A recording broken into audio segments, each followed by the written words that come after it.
島での生活は予想以上に順調だった。食料は十分にあったし、追っ手がやってくることもなかった。僕たちは島の全貌を把握するため、少しずつ足を伸ばすようになった。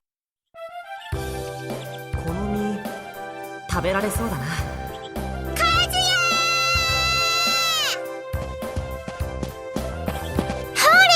焚き木を拾ってきたぞ。ああ、ありがとう。お、今度はちゃんと乾いたのを持ってきたね。当然じゃ。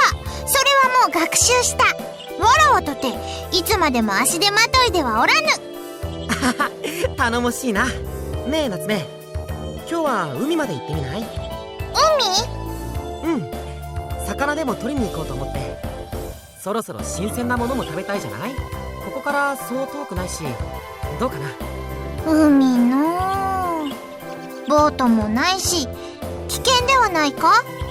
そんな沖には行かないよ。わかった。では参るとしよう。わお、透き通るような青い空に白い砂浜、そしてどこまでも広がる海。さすがリゾート惑星。いやっはーいつい叫んじゃったね。え、綺麗だよね夏目。夏目？これが海。こんな海があったのか。イメージと違った？海といえば波が岸壁を叩きつけ、荒々しく寒々しい、そんな何者をも寄せつけぬ雰囲気のものとばかり思うておった。夏目の星にはこういう海がないんだ。この波の音色、なんという優しい音か。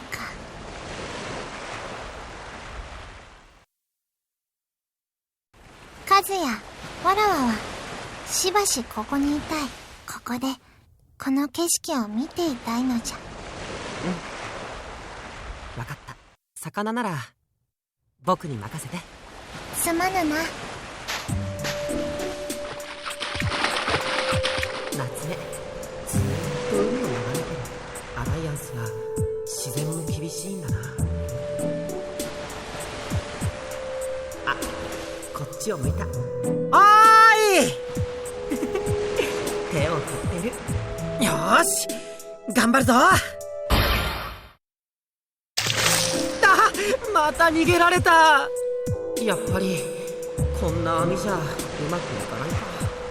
りゃああ、ダメだこりゃ。アミスならこういうの得意そうだよな。森でザクザク取っちゃったりしてさ。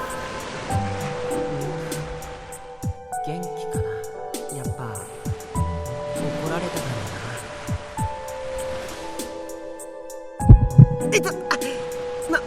うな。なんだクラゲ。あいつこら、あっち行け。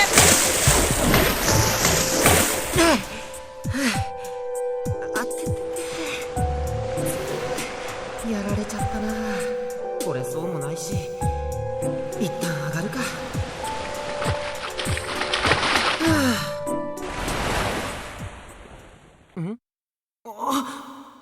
潮が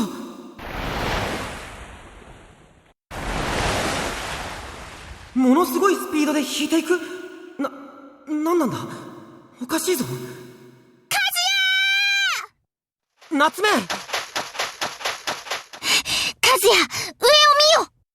上を見よ！上？そういえばさっきからなんとなく暗いような。これは月じゃ！月が急に現れた！まさかそんなバカな。後ろを見よ！穴がある！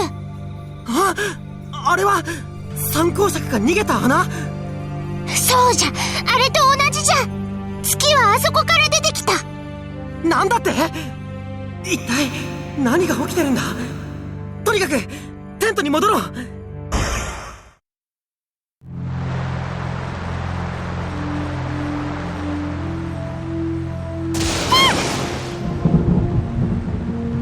間一髪間に合ったな。さっきまであんな晴れていたのに。夏目、寒くない？大丈夫じゃのう、和也。わらわたちは本当にここにいてよいのかのう。突然月が現れるなど尋常ではない。よくはわからぬが一大事であることは確かじゃ。それにあの穴、エンジェル隊にも何か動きがあるのではないか。そうかもね。だけど僕たちが戻ったって何かさせてもらえるとは限らない。少なくとも僕は罰を受けるだろうし、君も今度こそ間違いなく結婚させられる。みんなのことはすごく気になる。捕まるのだって構わないけど、でも君はせっかく自由になれたんだ。無責任に聞こえるかもしれないけど、いや、よい。そちの気持ちは分かっておる。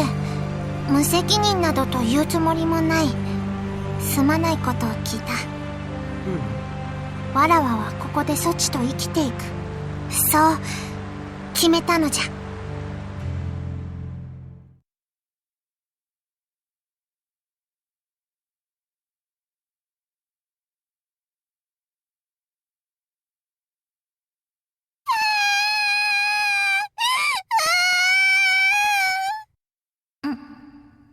これは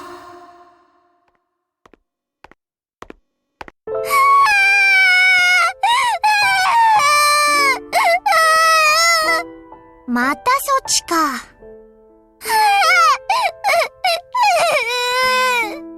よく泣くやつじゃ。今度は何が悲しい？い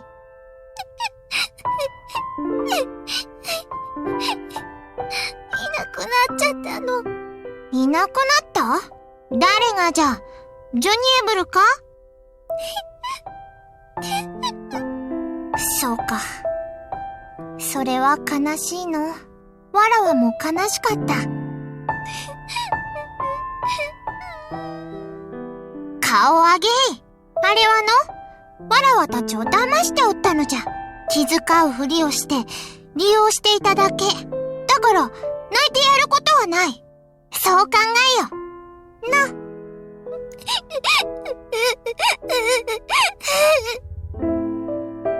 そうじゃ、聞くのじゃ。わらわはついに自由になった。そう、それも和也と一緒にじゃ。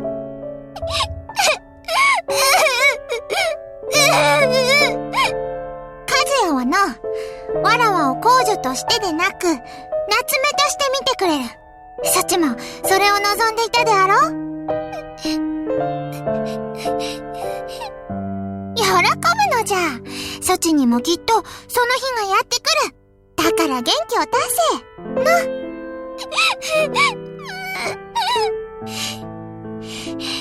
どうしていなくなったのじゃ。じゃから、ジュニエブルのことは、どうしてわらわを置いてった？カズヤ！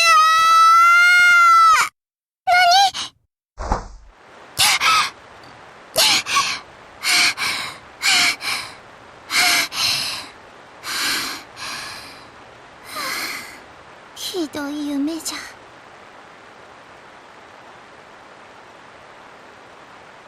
カズヤ。まったく、のんきに寝息などカズヤ？どうしたのじゃ？汗だくじゃぞ。カズヤ！おい、カズヤ！夏目。どうしたカズヤ？大丈夫か？ごめん。なんか、すごく寒い。何？それに、体中が痛くて、ズキズキって。咳も出るのか？一体どうしたというのじゃ？風邪でもひいたか？いや、多分、これじゃないかな。足？なんじゃこれは！ブクブクに腫れとるではないか！そう、腫れてるんだ。実は、海でクラゲに、毒クラゲだったみたい。なんということじゃ。カズヤ、しっかりせ！とにかく、わらわはどうすればいい？バッグの中に、救急ボックス。わかった！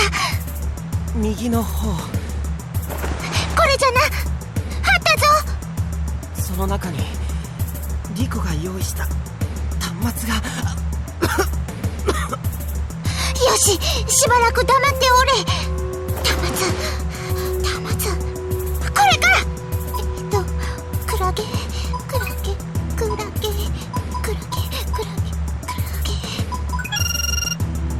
った！毒クラゲに刺された時の対処法。タオルで刺さった触手を取り除き、海水または酢で洗う。痛みがひどい場合、早期に医療機関にかかること。クラゲの種類にもよるが、神経毒の強さによっては死に至ることも。夏目。待っておれ！絶対に、そんなことは絶対に許さぬ！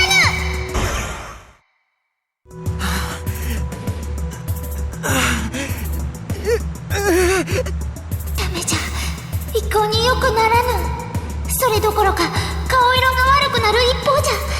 いかん、これではいかん。やはり、医者に見せねば。しかし、どうやって？カズヤは歩ける状態ではないし、わらわの力では担いでいくことさえできぬ。どうすればよいのじゃ。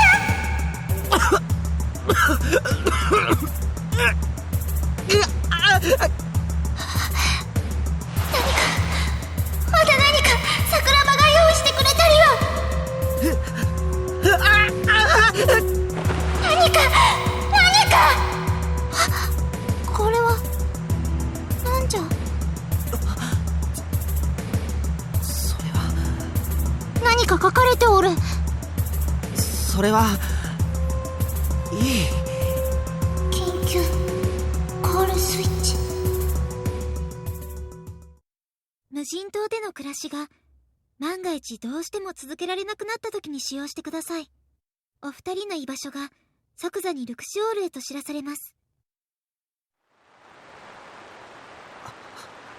夏目。こんなものがあったと。和也、隠しておったな。ダメだ。これを押せばそちは助かる。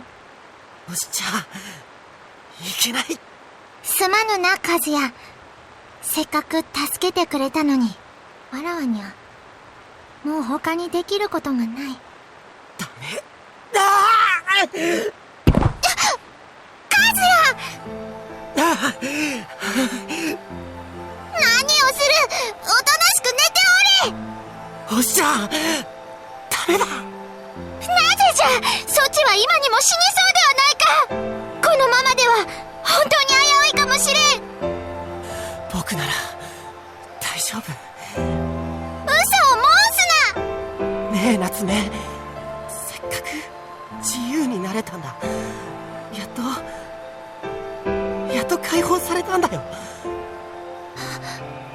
これを押したらまた君は公女に逆戻り、いや公女にすらなれないセルダールのお妃様として城の中で一生を終える。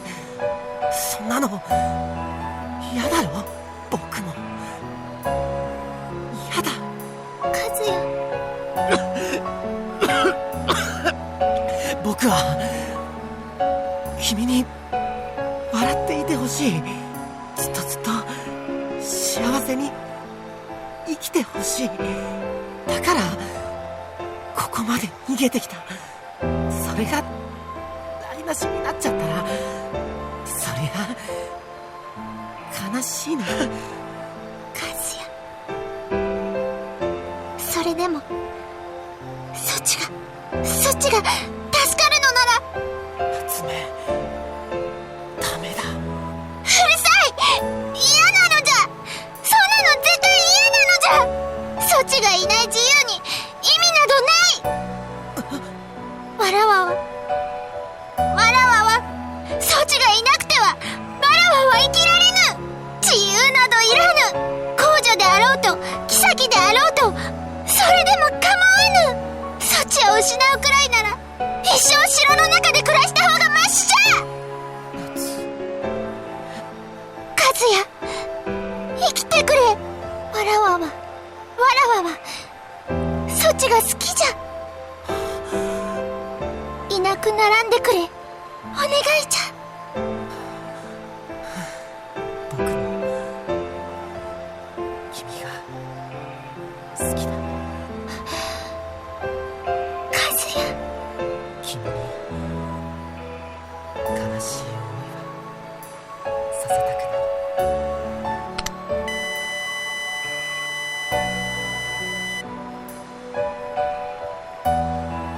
ごめん。よいのじゃ。これはわらわが望むこと。本当によいのじゃ。夏目、和也、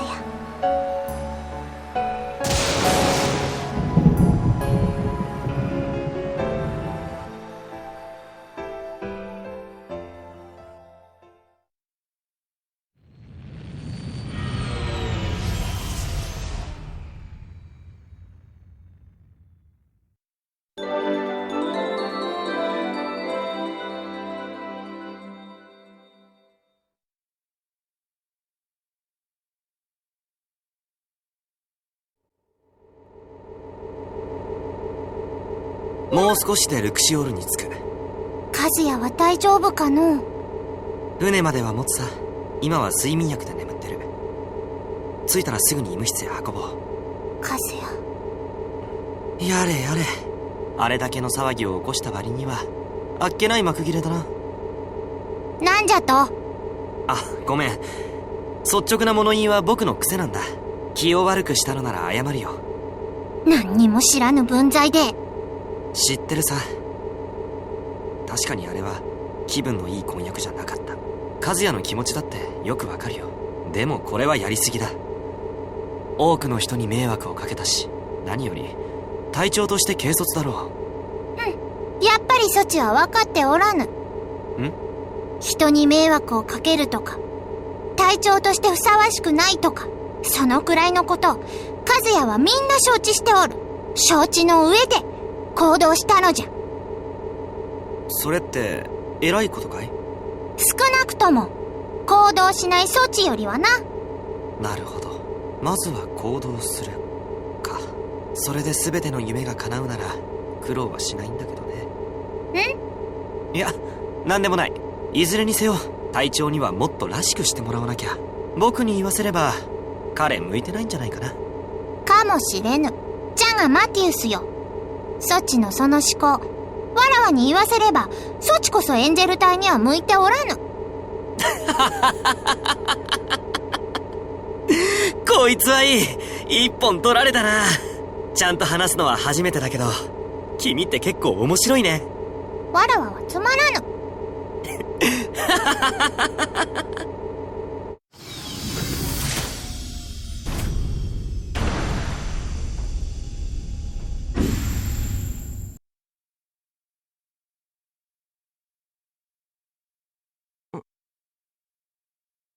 ここはなんか見覚えがあるような。ルクシオール。はい、ルクシオールです。モルデン先生。お帰りなさい、白波くん。和也、気がついたか。夏目。おはよう、和也。ロゼル、戻ってきちゃったんだね。緊急コールは正解でしたよ。あと半日遅ければ命に関わっていたでしょう。そうですか。和也、体はどうじゃ。もう痛くないか。大丈夫みたい。席はどうじゃ。平気か。ありがとう、夏目。ひとまずは前回おめでとう。ロゼル、君が迎えに来たのは覚えてる。迷惑かけたね。謝罪なら僕以外のエンジェル隊に言うべきだな。彼女たちは君の脱走を幇助した罪で全員英曹入りしてたんだから。なんだって？まあ皆さん面白がってあまり反省にはなってなかったらしいですけどね。みんなは今どこに？白き月だ。え？ホッコリーからも見えただろう。突然出現してきた謎の天体。あれがエデンの白き月なんだ。なんじゃと？そんなバカな。みんなそう言っている。エデンで消えたはずの天体が突然ノイエに現れる。常識では考えられないことです。本当は僕もみんなと一緒に行くはずだったんだけど、誰かさんたちを迎えに行く用事ができちゃったからね。ごめん。まあいいさ。じきにみんなも帰ってくる。詳しい話はそこで聞こう。おかえりだ。みんな。皆の者。和也さん。なったん、おかえりなのだ。おお、姫、よくぞご無事で。おめえの方は無事じゃなかったんだって？情報早いね。でも今はお元気そうでよかったですわ。二人ともお帰りなさい。ココさん。艦長殿。和也くん、体は大丈夫？はい、おかげさまで。そう。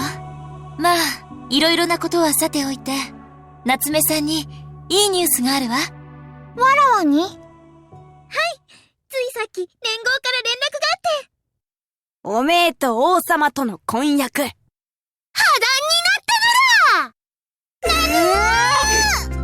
だ。まあこの場合めでたいと言うべきかな。はい、王様だってきっとほっとしてますわ。マジョラム、それはどういう意味じゃ。しかしそれではアライアンスとの和平は。それも大丈夫。白き月の出現で連合加盟国も認識を改めたの。これから先いつどんな敵が出てくるかわからない。だから今はより強固な団結が最優先という認識で一致してね。それじゃあ。そう、マジーク、ピコ、アジート、コフーン、連合の星はすべて遺恨を忘れてアライアンスと停戦することに同意したわ。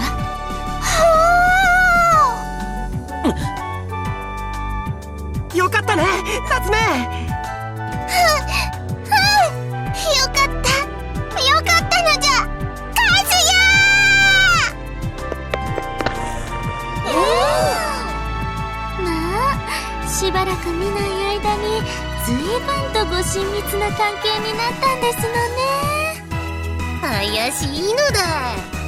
無人島に二人きりだからな。そんなリリーさん。で、実際どうなんや。実際？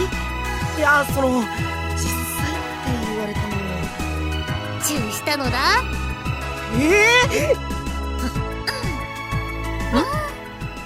ごめんなさい。その辺の話はちょっと後にしてね。実は他にも大事なお知らせがあるの。ロゼル君もよく聞いて。白き月での話ですか？ええ。月の中には聖母シャトヤーン様がご無事でいらっしゃったわ。そのシャトヤーン様から謎の穴の中でのことについてお聞きすることができたの。それではこの身に起きたことを皆さんにお話ししましょう。それは突然のことでした。白き月のそばに現れた時空の揺らぎは瞬く間に膨張し、巨大な穴となり、吸い込むように白き月を飲み込んでしまったのです。そして私たちがたどり着いた場所は星が一切存在せず、ガス雲のようなものが渦巻く不思議な空間でした。皆どうすることもできず途方に暮れ始めた頃、突如目の前に光り輝く死者が現れたのです。光り輝く死者？はい。背中に見事な翼を持ち、まるで天使のような姿をしていました。名はパルフェ。ウィルという組織の一員なのだそうです。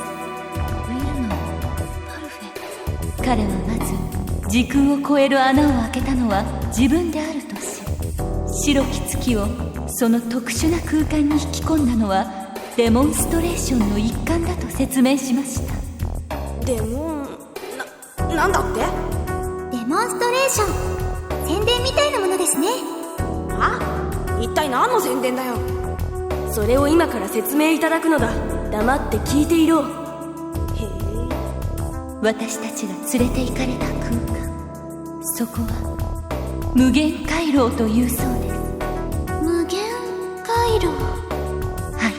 パルフェはこう続けました。無限回廊を利用することで全ては等しくつながる。すなわちアブソリュートを介することなく直接目的の宇宙に飛ぶことができる。その技術を行使できることを白き月によって知らしめたのです。私たちはただパルフェの言うことに従うほかなく、しばらくの間そこに滞在していました。ところがある時、急に解放すると言われ、通常空間につながる出口へと誘導されたのです。それで出てきた先がセルダールの衛星軌道上だったってわけ。そのパルフェという人物、独自の時空シフトができることを誇示してどうするつもりなのかしら。そんなん決まってら脅迫だ、脅迫。俺たちはこんなすげえことができるんだ。交差をしねえと痛い目見んぜってそういうこったろ。そうなのだろうか。そのことなのですが、実はパルフェから伝言が。伝言？はい。ルクシオールに伝えるようにと。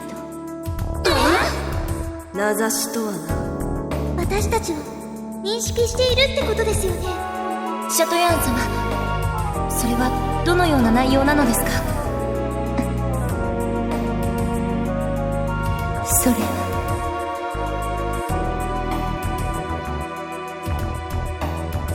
チャトヤン、言いにくいなら私が言ってあげるわ。白き月が出てきた無限回廊への入り口、まだこのすぐ後ろに残ったままでしょ。2日以内に葉の中にルクシオールを飛び込ませること、これが伝言よ。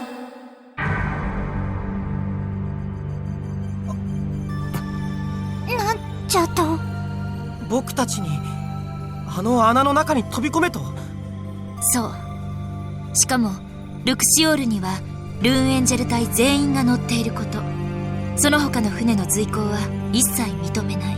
従わない場合は1日ごとに1つの星を無限回廊に引きずり込むそうよ。なぜそんなことを？それは敵に聞いてみないとわからない。だが参考尺といい、今回の戦いで敵は妙にルクシオールにこだわっている。それだけは確かですわ。だから和也くん、夏目さん、あなたたちにも一緒に来てほしいの。あ和也。わかりました。みんなの力になれるなら。感謝するわ。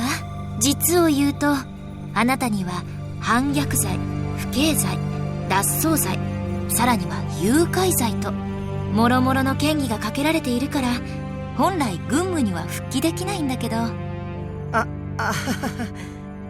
でもそんなこと言っていられない。連合に何と言われようと戦時下特権であなたに執行猶予を与えるわ。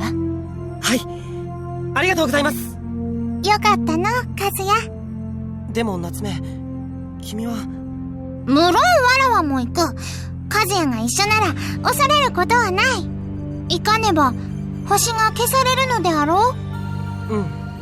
最近地と世界に迷惑をかけたでな。借りは返さねばなるまい。そうだね。二人ともありがとう。ロゼル君もお願いね。ええ、もちろんです。これでまた全員一緒に戦いますね。はい。和也さん、夏目さん、復帰記念パーティーを開かなくては。おいおい。残念だけどそれは帰ってきた後よ。パルフェの示した期限は明日。準備ができ次第飛び込むわ。了解ですわ。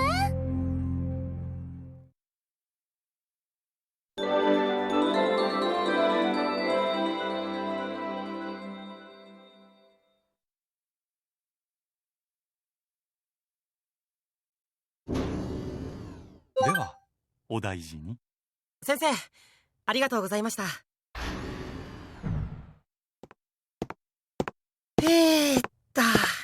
いやー、すっかり楽になった。今朝は死にかけてたんだもんな。医学ってほんとすごいや。格納庫から音が？この時間帯は整備班もいないはずだけど。あれはロゼル？和也。こんな時間まで整備を？ああ、少し調整の余地が見つかったからね。君こそもういいのか？うん、腫れも引いたし、もう健康な人と変わんないってさ。そっか、それは何より。和也。悪かったな。何が？君と夏目を逃がすとき、エンジェル隊の中で僕だけ計画に加わらなかった。いや、正確には加われなかったんだ。そんなこと？別に謝ることじゃないよ。っていうか、参加しないのが普通だし。普通か。君には言ったけど、僕も公女の婚約には不快感を抱いてた。だけど何もしなかった。してもしょうがないと思ったんだ。婚約の儀で叫び出した君を見て、正直アホかと思ったよ。その後、君と夏目を脱走させる計画が出て、僕は今度もバカだと思った。見込みは薄いし、仮に成功したとしてもろくな結果にはならない。だから傍観を決め込んだんだ。ロゼル。そうしたらどうだ。公女の縁談は破談、それに和平条約も無事締結。最良の展開になってしまったじゃないか。まあ結果的にはね。でもそれは偶然があったから。確かに白き月の出現や敵の脅迫は偶然だ。でもそれにしてもラッキーの一言では片付けられない。この結果は君が行動したから生まれたんだ。無駄と思って行動しないやつよりダメ元で当たっていくやつの方が実はずっと優れているのかもしれない。君が寝てた時夏目も同じようなことを言っていた。夏目が？彼女面白いね。先に君のものになってしまってちょっと残念だよ。ごめん、冗談さ。さてと、明日は決戦だ。僕はもう少しだけやったら寝るよ。無理しないで。君も病み上がりだ。早く休んだ方がいい。ありがとう。それじゃ。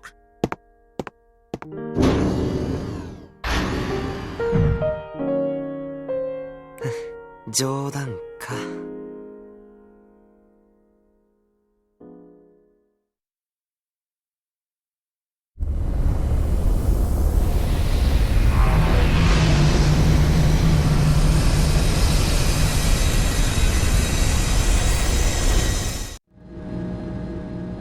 無限回廊への入り口、目の前に見るとさすがに緊張するな。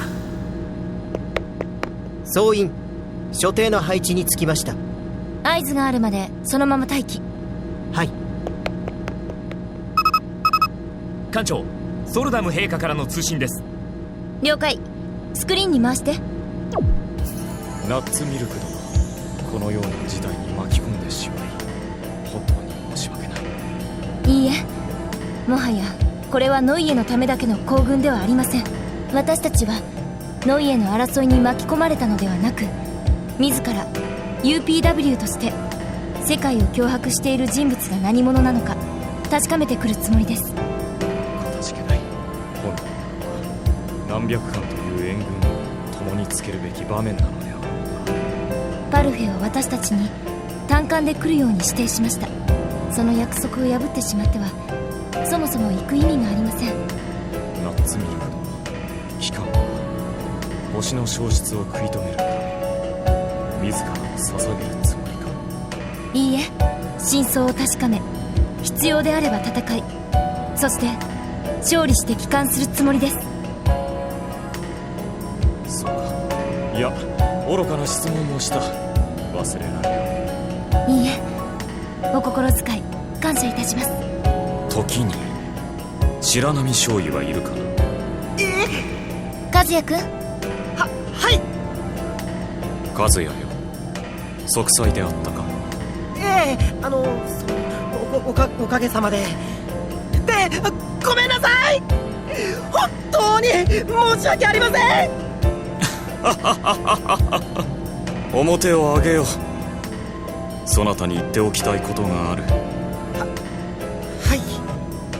この度の婚約はもとより政略上のもの。公女には失礼だが、実は我が心にはいささかの痛みもない。故にそこは気にされぬがよいだろう。だが世は仮にも連合の長、立場上そなたを許すわけにはいかぬでな。無限回廊に行くも地獄、行かぬも地獄。ならば行かれ。そして戻られよ。星の命を救ったとあらば世としては格別の恩寵を与えやすい。ありがとうございます。天上の人間は誰でも儚い夢を見る。自由で平穏な屈託ない日々の夢、公女に伝えてほしい。夢を夢で終わらせぬ素晴らしき乙女。そなたの存在は我らにとって大いなる光であると。はい。セルダール国民、いやノイエ一同、機関の無事を心より祈る。エンジェル隊にブーンを。ソルダム陛下。艦長、続いて UPW のマイヤーズ長官からも通信です。すぐに繋いでちょうだい。ここ長官、事情は全て聞いたよ。大変なことになったね。わがままが許されるなら同行したい。だけど俺はここで5詰めの軍を編成しなくちゃならないんだ。ドライな言い方だけど、万一君たちに何かあった場合、もしくは敵がこちらに攻めてきた場合、 UPW としては万全の備えをしておかなくちゃならない。ええ、分かってます。本当にすまない。いいえ。せめてものアシストとして UPW からはデュアルクロノブレイクキャノンの使用許可並びに技術サポーターとしてノアを正式に派遣する。ノア、頼んだよ。正式な派遣ね。どうやって上層部を抑え込んだの？代表自らを派遣するなど正気の沙汰ではない。誰が責任を取るんだ。どうせそういう意見が大勢を占めていたんじゃないかしら。その通りさノア。でもまあなんといっても俺は偉いからさ。あら、権力に物言わせるなんてらしくないんじゃない？ちゃんと説得してる時間もなかったからね。これで君に万が一のことがあったら俺は確実にクビだろうな。あんたのクビなんてどうでもいいわ。ただ私は私のために必ず帰ってくる。ああ、それでいい。よろしく頼むよ。了解。ココ。はい。相手の目的は何なのか、ノイエやエデンに対して何をするつもりなのか、今は何もわからない。でもどんな状況に置かれても君なら最良の判断をしてくれると信じている。ありがとうございます。君はもう立派な指揮官だ。安心してルーンエンジェル隊を任せることができる。頼んだよ、ココナッツミルク艦長。了解です。タピオ、サポートをよろしくね。承知しました。それからカズヤ。はい。パルフェが君たちを呼び寄せたのにはそれ相応の理由があるんだろう。君たちあるいは紋章機自体が目的なのかもしれない。くれぐれも気をつけてくれ。了解しました。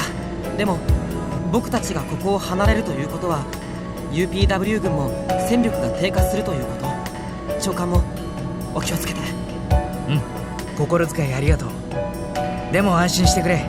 今の俺の特権をフル活用してムーンエンジェル隊を再編成した。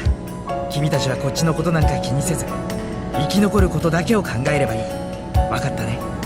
はい。よし、艦長を信じ自分を信じ全力でエンジェル隊を導いてくれ。わかりました。以上、 UPW は諸君らの無事を祈っている。グッドラックルーンエンジェル隊。通信切れました。マイヤーズ長官、ありがとうございます。さて始めましょうか。はい。データ収集班の準備は？問題ないそうです。デュアルクロノブレイクキャノンもドッキングを完了しています。総員に次ぐ。本艦は現時刻をもって無限回廊なる未知領域への突入を開始する。各員何が起きても動ぜず己の本分を尽くすことに注力せよ。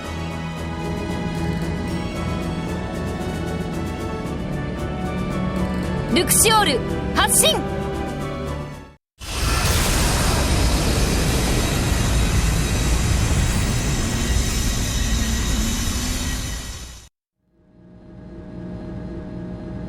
ここが無限回廊。セルダールとの通信断絶しました。アブソリュートの UPW とも連絡取れません。やはり通信は不可能か。まあそうでしょうね。今いる場所は私たちの概念では捉えきれないところ。時間的にも空間的にも未知の世界よ。そうですね。まずは慎重に周囲を見回してみましょう。これはハウリング。強力な電磁波のようです。艦長、前方を。これは立体映像ですね。何者かが通信を要請してきました。まずはご挨拶ということかしら。いいわ、繋いでちょうだい。はじめまして。白き月の聖母はしっかりと伝言をしてくれたようですね。こちらこそはじめまして。白き月を動かしたパルフェというのはあなたのことかしら。はい、そうです。ルクシオールの皆さん、無限回廊へようこそ。そしておめでとう。私はあなた方を祝福します。祝福。私はウィルの一員、裁定者の役割を授かりし者です。あなたたちは見事予選となるテストを全てクリアしてみせました。その実力に敬意を表し、ここ無限回廊にお招きした次第です。テスト。よく話が見えません。私たちはあなたから祝福を受ける覚えもなければテストを受けてきた覚えもないのですけど。テストは抜き打ちで行いましたからね。しかし通過したのは紛れもなくあなた方です。一次テスト、カジェル港カルバドゥスの撃破およびアジートの解放二次テスト、パイク港ベネディクタインの撃破およびピコの解放三次テスト、ハチェット港ジュニエブルの撃破およびマジークの解放四次テスト、同3港による連合軍の撃破およびゼルダールの解放、そして最後には自らここ無限回廊に飛び込む勇気があるかを試させていただきました。あなた方はそのいずれをもパスし、見事本戦へと駒を進める資格を得たのです。なんだって？あの大掛かりな侵略が全てそちらの仕掛けたテストであると？ええ、そうです。全てはあなた方の能力を試すため。ただしこのテストを受験していたのはあなた方だけではありません。参考者、彼らもまた私が実力を測ろうと考えた者たちでした。彼らにはこちらから武力を与え、かつある一定のルールを伝えたのです。このルールを逸脱することなくルクシオールを撃破することができればそのものを合格にすると彼らにはこう伝えました。それであいつらは執拗にルクシオールを狙ってたのか。不可解な行動もテストのルールと考えれば一応説明はつくけれど、一体何のためにそんなことを？それは最終テストまで合格できましたらお知らせいたします。実のところ最初から本命はあなた方だと思っておりました。ここまでの結果は予想通り。最後まで私の期待を裏切らないでくださいね。あんたは何者？テストに受かれば何をもらえるのかしら。それも合格した時にお知らせいたしますよ。黒き月のノア。さて受験生諸君、残るテストはあと2つ。ここからが本番です。言っておきますがテストを放棄することはできませんよ。もし途中で逃げ帰った場合はペナルティとしてあなた方に協力した全ての星を無限回廊へとお運びすることになります。もちろん今度は白き月とは違い、お返しすることはありませんよ。脅迫する気か？心配には及びません。困難な試練ではありますが、あなた方の実力をもってすれば通過できる可能性は十分にあるでしょう。さあ、その先に待つ栄光に向けて鍵を手にする、その時まで存分に励むのです。通信切れました。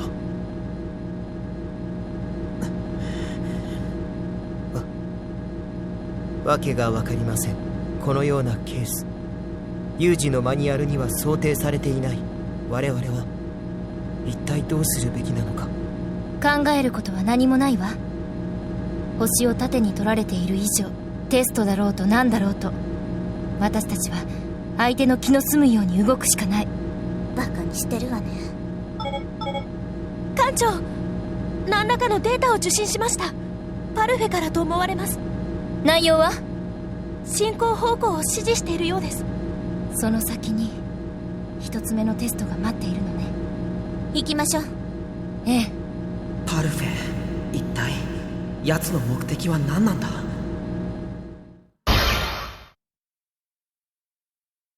パルフェが消えてから1時間が経った。この先どんなテストが待ってるって言うんだろう。なんだ？全艦に対ショックシーケンス発動。総員衝撃に備えてください。繰り返します。何が起きたんだ？カズヤさん！リコ！一体何があったんでしょう？とにかくブリッジに行ってみよう。白波入ります。桜庭同じ。これは歪んでる。スキャンを急いで。船体への影響も。スキャン終了。分析しています。まさか突然こんなことが。とんでもない場所に案内されたものね。これらはおそらくマイクロブラックホール。複数の中性子星も存在しています。強力な磁場を確認。1兆ガウス以上。マイクロブラックホールに中性子星？つまり超重力天体がひしめいてるってこと？そうなりますね。重力場に捕まったわ。早く脱出しなさい。反発方向への街道に時間がかかります。この状況ではコマンドラグが致命傷になりかねません。カーチューサ、直接船を操作して。了解。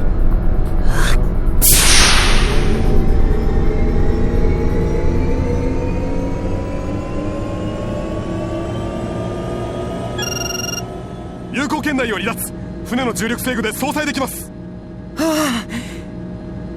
よかった。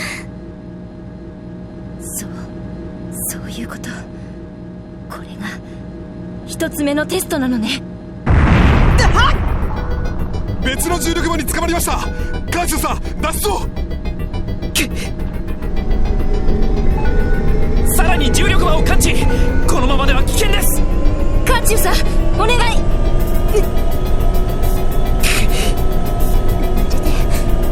地獄に進める。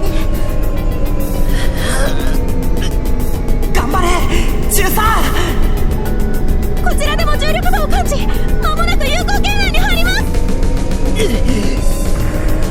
船体構造に異常発生。間もなく危険地です。カーチューさん、頑張ってください。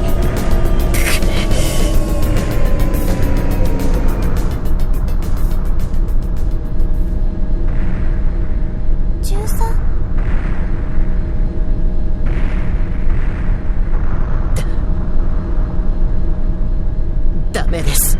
これは想定を超えた事態。私には対応できません。中佐？艦長、どうか相談を。私は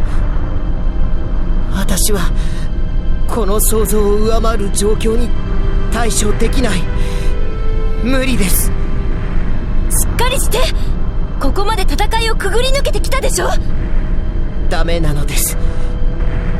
予測の立たない事象、私にはこの状況が克服できません。艦長の操艦技術なら、あるいはどうか変わってください、艦長。カーチューさん、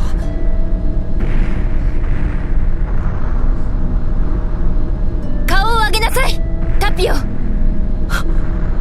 なたはバルファスクとして戦っていた時、敵である私たちに何を見たの？この船に就任してからの数々の勝利に何を見たの？エンジェル隊が起こした奇跡の中に何を見たの？決して諦めない強い気持ちでしょ。全ての勝利はそこから始まっているのよ。私に艦長としての強い覚悟をさせるために、あなたは憎まれ役を買って出た。そのあなたが逃げ出すっていうの？冗談じゃないわ。立ちなさい。ルクシオール副長、タピオ・カーチューさん、私はあなたを信頼しているのよ。今この舵を取るのはあなたなの。諦めないで、逃げないで。わずかな希望だとしても手を離さないで。たとえ保証されていない希望だとしても、それでもそこにかける。そう、それが私たちの信念。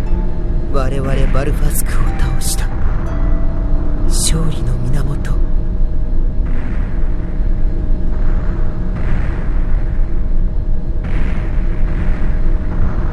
そうでした。私はそれが知りたくてエデン軍に入隊したのです。目の前にある答えを放棄するところでした。最後までやってみます。いえ、やらせてください。ええ、お願い。めんどくさい男ね。申し訳ありませんでした。ほら早くなさい。了解。機関室からブルーチ、ちょっとエネルギー配分が勝手に水力にシフトしたよ。何のつもり？重力圏を脱出するためよ。はあ？重力圏だって。もう何がどうなってるのさ。緊急事態なの、協力して。分かったよ、後で説明を聞きに行くからね。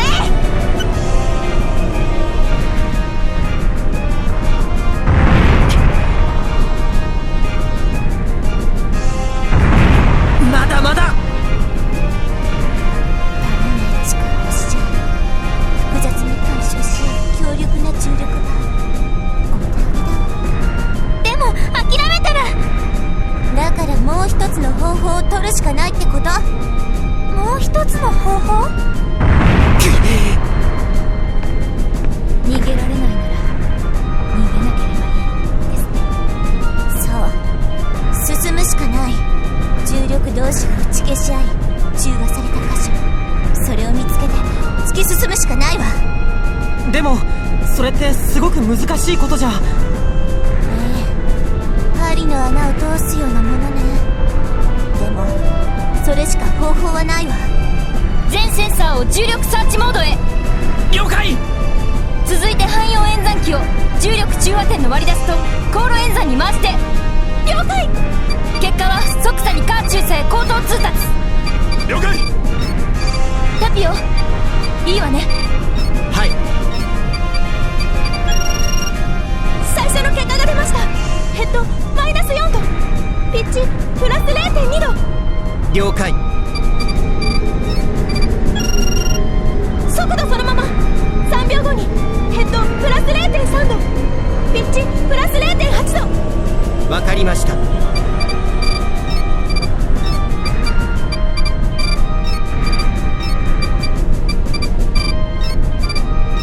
いぞ、少し安定してきた。この調子なら抜けられるかも。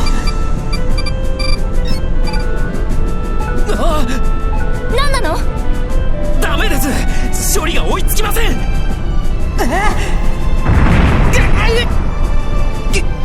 エンジン制御を除く全システムを航路計算に回して。やはり無理です。演算負荷が高すぎます。引き寄せられる。このままでは飲み込まれてしまいます。オペレーター、方角の指示を。指示と言われても。どいて。あ、ノアさん。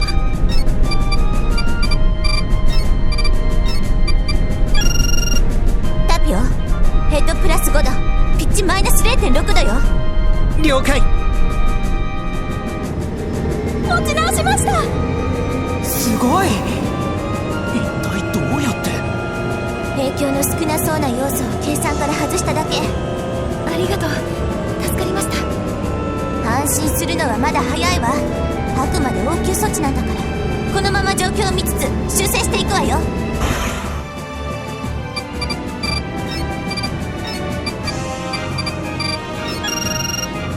速度300で固定。5秒でヘッドマイナス 0.2 度。はい。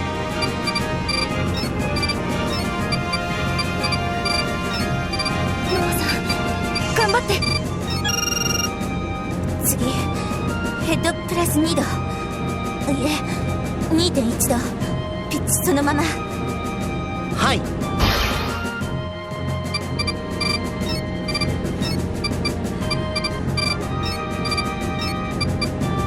ノアさん、疲れてきてる。次、速度プラス20、15秒で元に戻す。水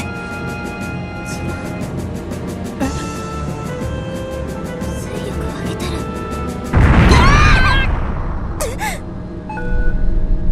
ら。再び重力場に捕まりました。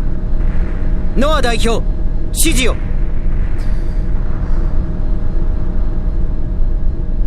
ノア代表。悪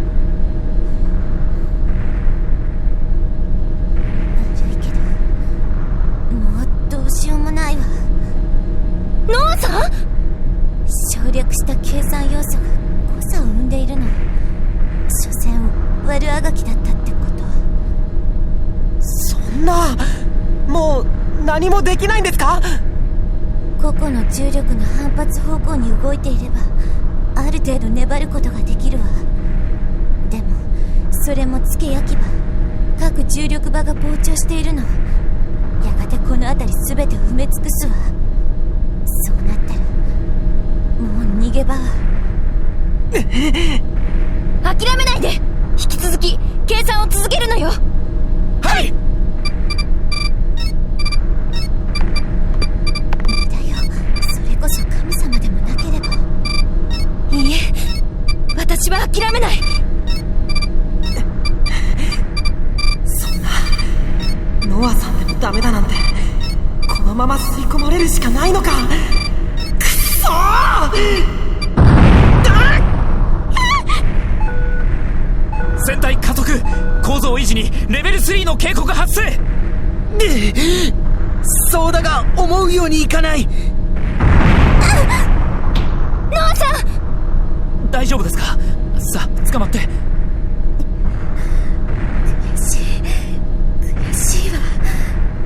私がわけのわからない連中に好き勝手持って遊ばれて、挙句死ぬなんて。このひしめく重力をもっと正確に捉えるセンサーがあれば、力場のバランスを見抜ければ。バランス、ありとあらゆるバランスを解析。どう見ても反射行動だったわ。アプリコット桜庭は無意識化で。ひょっとしてアプリコット。はい。あんたさっき違うとか言ったわよね。何のことですか。私が水力の指示をした時よ、確かに違うって言ったわ。はい。あれはどういうこと。なんであの指示が間違いだって分かったの。いえ、なんとなくね。ごめんなさい、混乱させるようなこと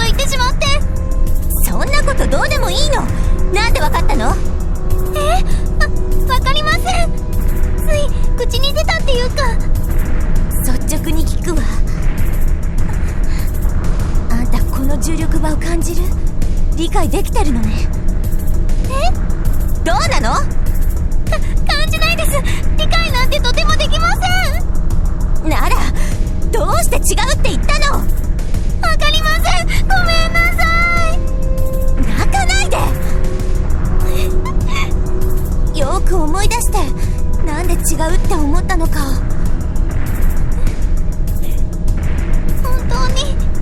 本当になんとなくなんです。でも何？なんか確信みたいなものは感じました。絶対に違うって。そう。でもこんなの勘みたいなもので。黙って。ノアさん、一体。これにかけるしかないわよね。タピオ。はい。今捕まっている重力場に最大出力で反発。そのまま状態を維持。とにかくできるだけ踏ん張るのよ。了解。オペレーター。はい。この状態からの船体崩壊までの時間を予想して。了解。14分45秒です。14分02秒です。15分51秒です。15分プラスマイナス1。ギリギリってとこね。さあ行くわよ、アプリコット。ノアさん、何をする気なんですか？時間がないの。作業しながら説明するわ。私からの通信をオペレーター全員にリンクしておいて。痛い。そんなに引っ張らないでください。和也君、一緒に行って。了解。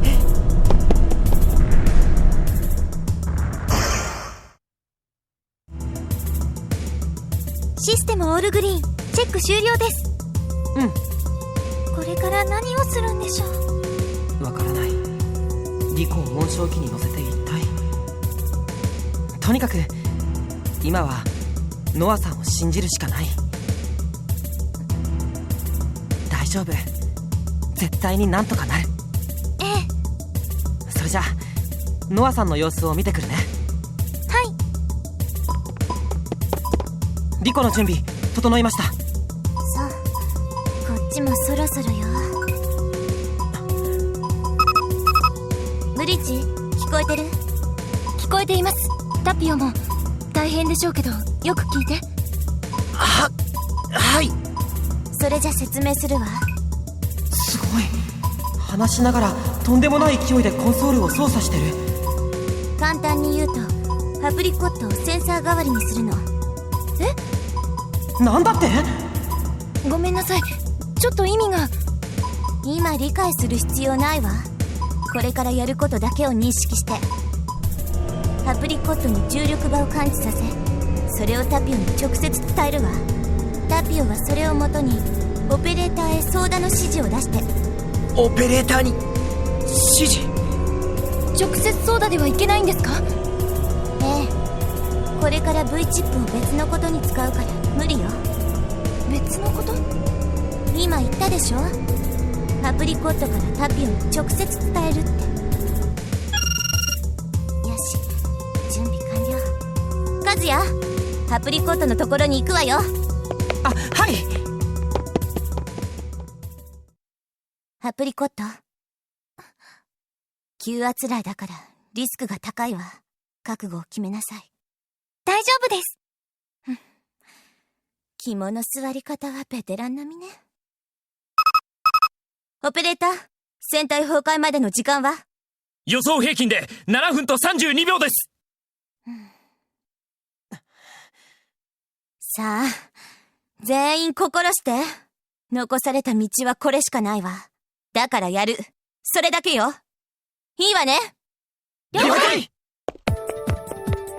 タピオ、今の状態でシーケンスロック。V チップとのリンクを切って操舵を中止。はい。 V チップ制御下からルクシオール全システムを分離。タピオ、再リンクして。了解。 V チップとの再リンク。完了。パプリコット、紋章機システムブート、ヘイローアクティベート。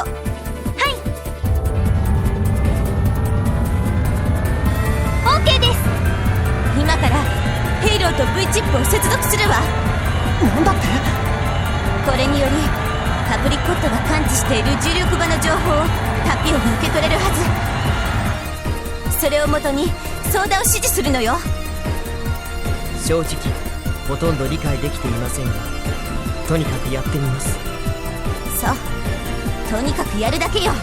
ヘイロー V チップコネクト。タピオ、これはヘイローを介してパプリコットの感覚が V チップに流れ込んでいるの。その中から重力場の情報を見つけ出しなさい。まるで情報、いや感覚の洪水です。複雑すぎます。待って、今深度を深めるわ。深度？情報の抽出先を無意識化に近づけるってこと。より情報が絞られるはず。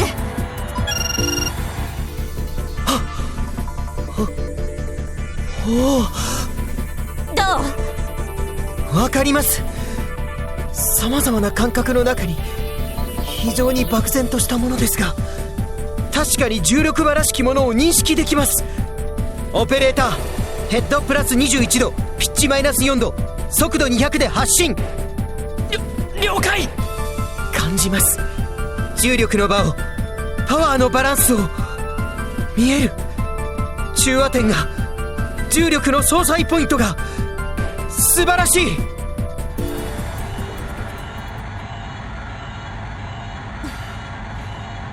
どうやらうまくいったみたいね。片手間に AI をかじっておいてよかったわ。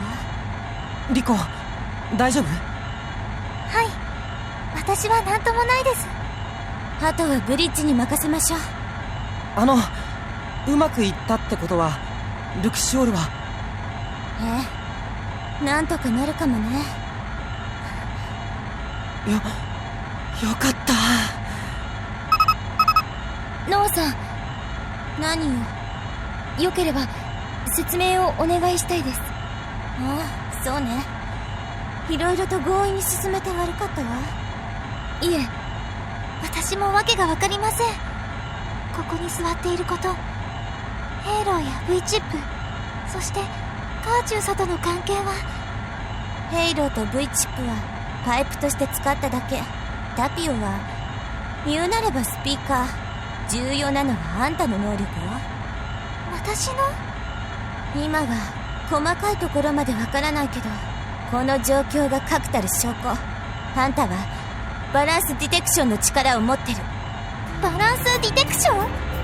物事の均衡を見抜く能力ね。でもそれは無意識下でのこと。自覚できるものではないみたい。もう少し詳しく。十分わかりやすく言ったつもりなんだけど。すいません。私もそれだけでは。私もです。しょうがない。パプリコットの発作があるでしょ。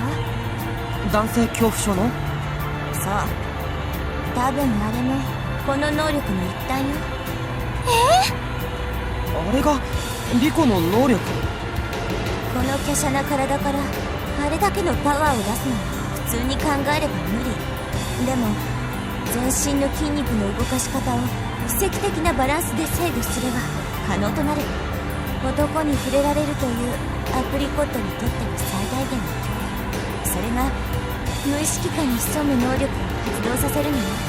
一瞬にして筋力バランスを完璧に制御し、この上ない効率で体を動かす。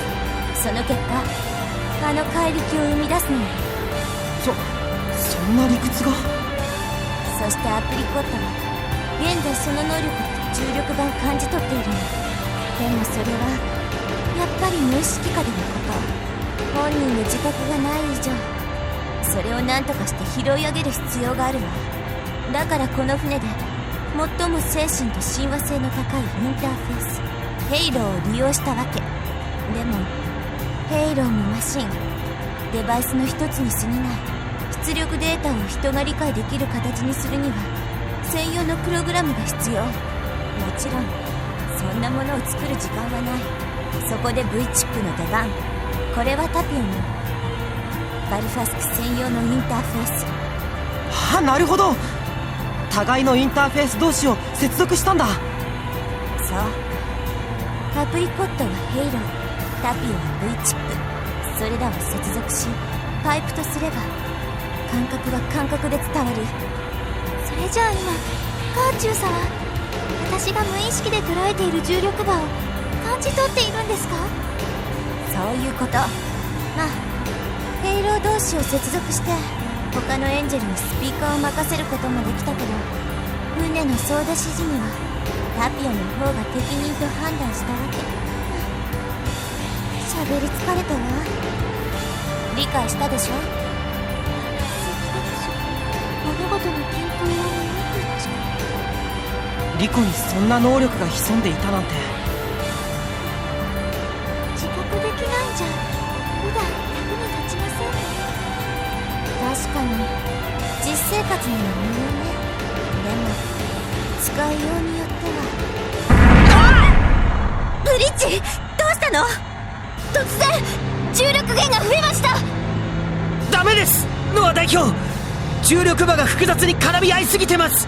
現在認識できる感覚では無駄が多すぎて、雑多な情報が邪魔をして正確な進路を見出せません。今さらに進路を深めるわ。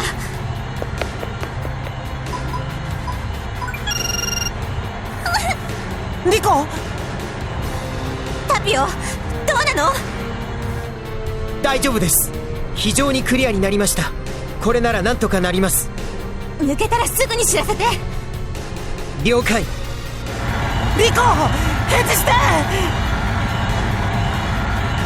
ノアさん、リコが！今バイタルを確認してるわ。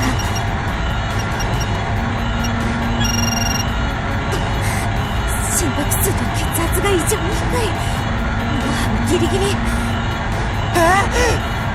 ヘイロのスキャン波が意識の深層を刺激してるんだわ。その影響で一種のトランスに陥ったのね。大丈夫なんですか？わからない。でも今やめるわけにもいかないわ。リコ！タピオ、まだなの？もうすぐです。お待ちください。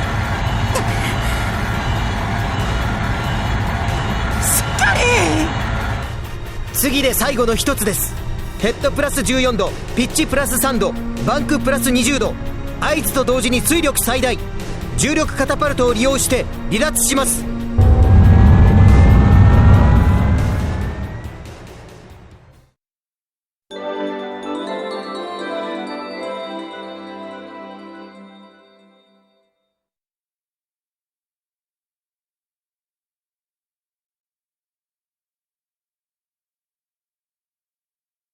報告。周囲の重力及び磁場はほぼ正常です。タピオ、お疲れ様。艦長、ありがとうございました。知った激励のおかげで私は自分の限界を超え希望をつかみ取る意味を知った。そんな気がします。白波および桜庭入ります。どうなの？状況は？ノアさん、それに和也くんにリコちゃん、本当にご苦労様。もう重力体の影響はありません。そう。リコちゃんは大丈夫なの？あ、大丈夫です。一応モルデン先生にも見てもらいました。そう、よかった。私もまだまだね。脳のスキャンであんなミスを犯すなんて。一体何があったのじゃ。説明を所望するぞ。夏目、みんな。気持ち悪い。何だったんだよさっきの揺れ。グラグラして怖かったのだ。本当恐ろしかったです。かなり激しい操舵でしたね。和也、一体何があったのだ。説明してくれ。あ、はい。バランスを見抜く能力ですの。リコタンすごいのだ。そうか。今一つピンとこない能力じゃな。恐れながら姫、桜庭少尉がいなければかなり危機的状況だったことは否めません。それはそうかもしれぬが、この力他にどう応用したものか。男を投げ飛ばすだけじゃな。おお、すっげえバランスが取れんだろ。ならよ、ゲーセンのキャッチャーで景品取り放題じゃねえか。すげえなリコ、行こうぜゲーセン。そのうちでもこれは考えようによっては侮れない能力かもしれない。どういうこと？例えばクロノストリングエンジン、制御にヘイローを使わない場合多くのパラメータ設定が必要だけど、この配分バランスを見抜くことで出力効率を上げることができる。そして軍事的な観点でも相手陣形の弱点をいち早く見抜ければ有利な作戦行動が取れる。それはすごいかもしれぬの。まだ詳細が不明だから本当にできるかどうかはわからないけど、とにかくそういう可能性を秘めた特別な力だと。特別な力？そんな特別だなんて。リコタンのお姉ちゃんみたいなのだ。お姉ちゃん？確かに表面的に分かりやすい能力じゃないけど、実質的にはミルフィーユさんに匹敵するほどの影響力を持ってるかもしれない。お姉ちゃんに匹敵する力、そんなにすごいのか。とにかくすげえぜな。おい、痛い痛い。よかったじゃねえかリコ。はい、ありがとうございます。おめえは何かと地味すぎるからな。そんくらいの力があった方がバランスが取れてるぜ。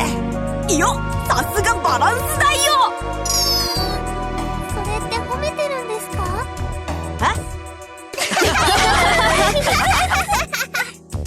まったくアニスはもう。なんだよしかし先ほどの揺れがブラックホールだったとはな。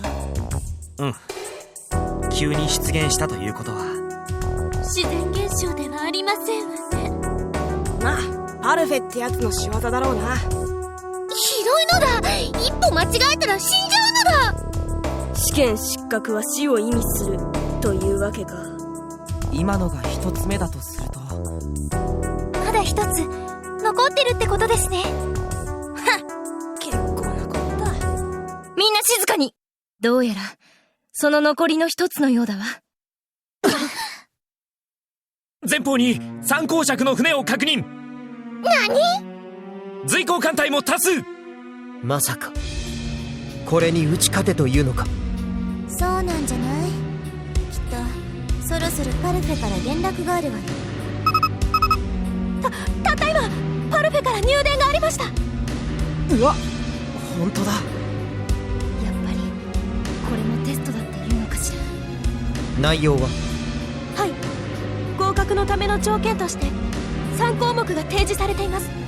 1、3港の船を沈黙させ戦いに勝利せよ。2、ブレイブハートの使用を禁ず。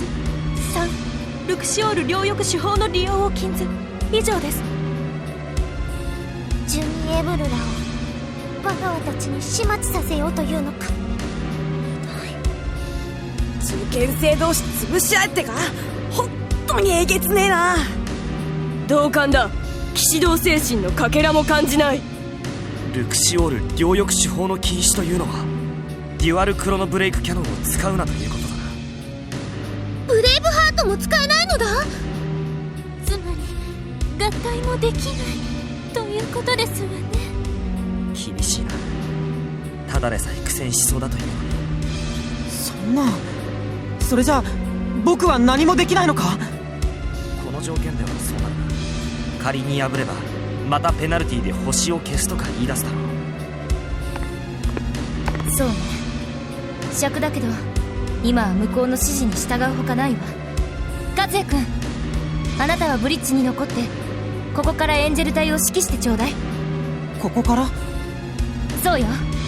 ここからでも高速リンク式システムは有効に機能するわ。ブレイブハートを出せない以上、和也君にはそれをしてもらうほかないわ。わかりました。僕はここに残ります。夏目、案ずるな。相手が誰であろうと手加減はせぬ。ごめんね。よし、竜エンジェル隊発進だ。了解。カルーア、これは、この思念はジュニエブルさん。なんじゃと？魔力で直接私に語りかけています。戦う前に少しお話がしたいと。なぜ通常の通信を使わないのかしら。通常の通信は使えないみたいです。使えない？はい。カルーア、ジュニエブルと今ここで話せるの？はい。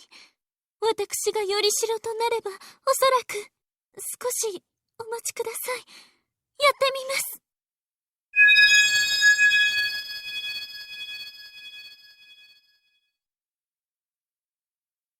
ます。いやー、感謝するよ。この船に僕と同じ魔法使いが乗っていて本当によかった。カルーア？そっちはジュニエブルか。ああ、そうだよ夏目。また会えたね。もう会えないかと思ってたよ。まあできればこんな形では再会したくなかったんだけど。そうそう、ちょっと聞いてよ君たち。君たちのおかげで僕たちもう失格しちゃってさ、ちょっと追い詰められちゃってるわけ。責任取ってくれないかな。ハチェット公。お、美しい艦長殿、ご健在だったんだね。責任とは、この艦隊、あなた方を相手にもう一度戦えということかしら。うん、そうだよ。パルフェのやつがそうしろって言うからね。何のために？知らない。パルフェがそう言うからさ。とにかく君たちをここで倒さない限り僕たちは元の世界に戻してもらえないんだ。だからここでやられてもらうよ。そういうようにパルフェに指示されたのね。もう後には引けないんだよ。そんなことはないわ。ハチェット公、残りの2校と共にこちらに投降しなさい。あなた方のしてきた罪は大きい。無罪にすることはできないけれど、今ここでこちらに来れば UPW の名において公正な裁判を約束します。さあ、今ならまだ間に合うわ。みすみすここで命を落とすくらいならこちらに投降するのよ。それで君らはどうするのさ。君らだって僕たちを倒せとパルフェに言われてるだろ。そう、知っているの。変な同情はやめなよ。ウィルに逆らっていいことなんか一つもないよ。僕らは無事に帰るため君らを倒す。君らは君らで僕たちを倒さなきゃいけない。話は単純さ。八百長なんか通用しない。ジュニエブル、なぜそこまでパルフェに従う？逆らえば殺されるか？ならばここで戦って死んでも同じことじゃ。そっちには山ほど言ってやりたいことがある。船を捨てこっちに来るのじゃ。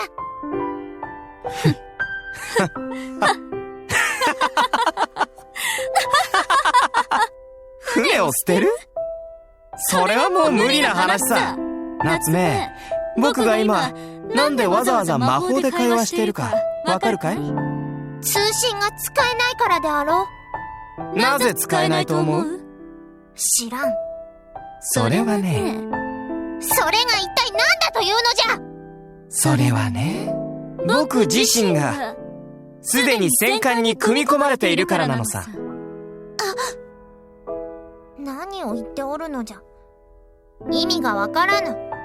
通信をするためには喋る口が必要だろ。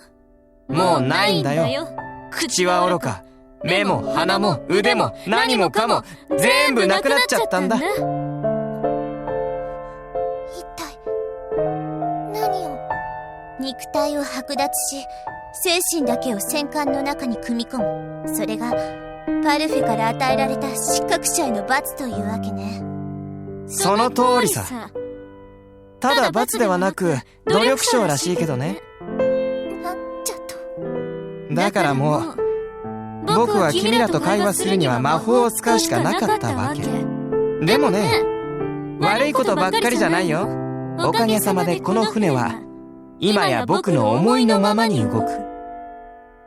もちろん他の二人だって同じさ。要するに僕たちがセルダールの時と同じ戦闘能力だと思ったら大間違いだよ。だから油断せず心してかかってくるんだ。なんだ、ジュニエブル、まるで僕らにエールを送っているような。さて、話が長くなっちゃったね。エンジェル隊のみんな、お互い悔いのない戦いを。それじゃあね。待つのじゃ、ジュニエブル！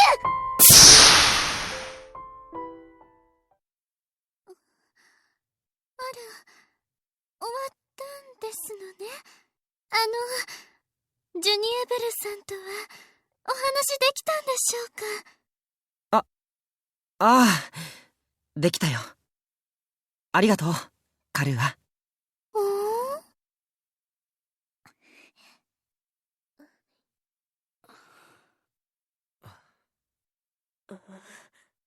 みんな、余計なことを考えちゃダメだ。ココさんの言った通り、全力で3校を迎え撃つ。格納庫へ急ぐんだ。了解なのだ。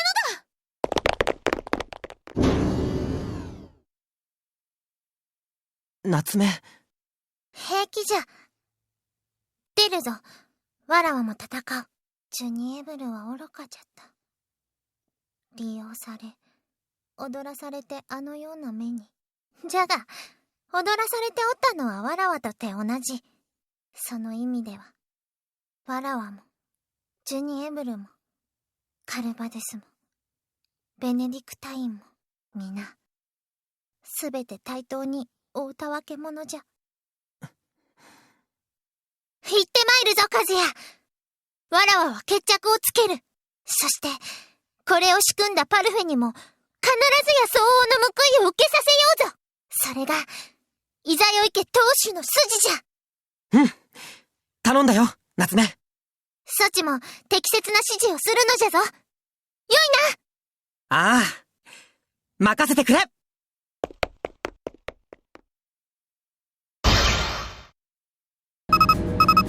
白波よりエンジェル隊、全員準備はいいか？クロスキャリバー準備完了です。イーグルゲイザーすべて OK だ。ファーストエイダーも問題ないのだ。こっちも準備完了。いつでも行けるわよ。レリックレーダースタンバイ。ホーリーブラッドシステム良好。パピオンチェイサーオールクリーンじゃ。よし、今からみんなのコンソールにデータを送る。簡単なブリーフィングをするからよく聞いてくれ。これがミッションエリアのスキャン結果だ。参考尺の船はそれぞれこの位置に。そして無人艦がこれだけの数配置されている。戦いを長引かせてもいいことはない。速攻で決めるんだ。ミッション目標は敵艦隊の全滅以上。今回デュアルクロノブレイクキャノンとブレイブハートの使用は禁止されている。正直辛い制約だけど、この決定には今のところ従っておくしかない。多分苦しい戦いになると思う。だけど君たちだけが頼りだ。僕の指示を信じて頑張ってくれ。了解。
おいおいおい、なんで勝つだよ一体。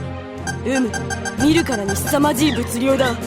まったく忙しい戦いになりそうね。加えてブレイブハートの増幅効果もない。本当に勝てるのか。それでもやるしかないのだ。和也さんからの指揮はいつも通りです。私はそれを信じて戦います。ジュニエブル、カルバデス、ベネディクタイ、バカ者どもがここでしまいにしてくれる。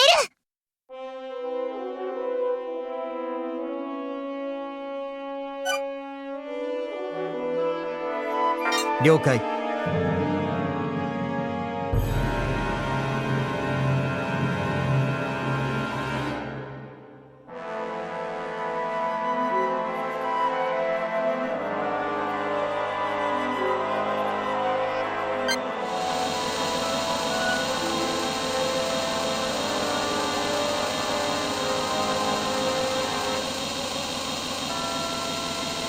私にあんな力があったなんて。攻撃に移る。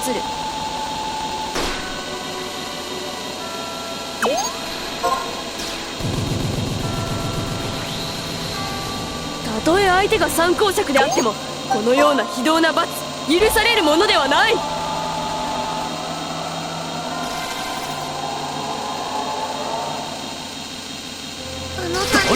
れがそちに与える罰じゃ。ナノマシンわらわの実力甘く見るでない。そちの動きなど見切っておる。当たらなかったわ。残念。いい具合に着弾したわ。かわすにわけはない。敵艦に着弾。良い当たりだ。僕の弾は避けられないさ。了解よ。逃げられたのだ。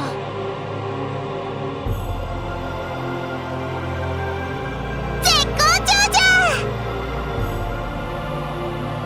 当たったみたいなのだ。そっちの動きなど見切っておる。被弾しました。ちょうどにもない隕石を撃墜じゃ。やっぱ俺強えな。心得ました。攻撃目標発見。敵艦確認。命中なのだ。当たったのだ。ああ、了解だ。了解。攻撃当たっちゃったのだ。この程度の攻撃ルクシオールならまだ耐えられるわ。回避に成功。回避に失敗。良い当たりだ。これは回避できない。程度の弾に当た少ってし人しまうと。増えて誰がこの船を設計したと思ってるの。機体損傷 50%。そう簡単にはやられないよ。避けらこちられちゃったわ。ホーリーブラッド。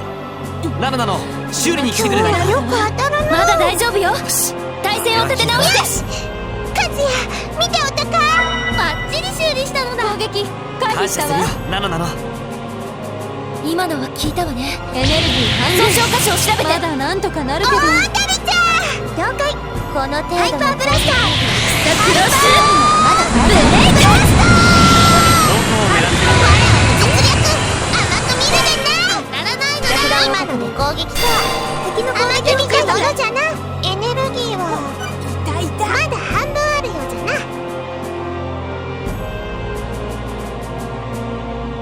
はいよ。攻撃に成功した。絶好調じゃ。エネルギー半減。やったのじゃ。ダイバー。逃げられない。補給させてくださいね。セキルス当たったようだな。前段階。伊達に訓練してきたわけじゃない。承知した。攻撃成功。すまない。一時補給に戻らせてもらう。うわ死んじゃ。わらわの相手ではない。回避成功。敵発見なのだ。了解だ。ごめん。外れたわ。落ち着いて。そのまま避け続けるの。了解よ。前段階。隕石を撃墜。伊達に訓練してきたわけこれじゃない。は回避不能です。何かに捕まってください。和也の申すこととあらば特別に聞いてやろう。避けきれない。エネルギーを補給してくるわ。おらちょっと外すわよ。総員衝撃に備えよ。失敗しちゃったのだ。目標沈黙。さ砂に入れる。補給を完了した。すぐに戦線に戻る。承知したわ。敵を発見した。ロックオン完了。ああ、了解だ。当たったようだな。攻撃回避したぜ。了解した。私の秘技を見せよう。ヒットしたぞ。倍なのだ。エクストリーム。当たったみたいなのだ。ランサ発ー。敵一体を排除した。心得ました。エネルギー機体ともにやったのじゃ。エネルギーあと半分だ。とどめは刺しこれが土地に与える罰じゃ。成功。やったのじゃ。失敗しちゃったんだ。回避した。敵一隻を撃墜。敵を捕らえた。いい加減に攻せいか。撃に向かう。あの3人に同情は無用だ。今の攻撃とここは非常に徹しなければ負けるぞ。ちょっとだけ補給に行ってくるのだ。命中だ。後味悪い戦いさせやがって。死の嫌いの命中したみたいね。失敗だ。次は当てる。沈黙。一つやっつけたぜ。敵を見つけたわ。すげえな。絶好調じゃ。助かったわ。もう一度行ってくるのだ。その程度の攻撃共に当たるわけにありがとうございますって。もうただじゃ済まさねあら、そうきたの？避けられちゃった。攻撃に成功した。目標を撃破。撃沈じゃ。敵反射の相手ではない。目標の破壊に成功。着弾を確認。敵の反応じゃ。いざ参る。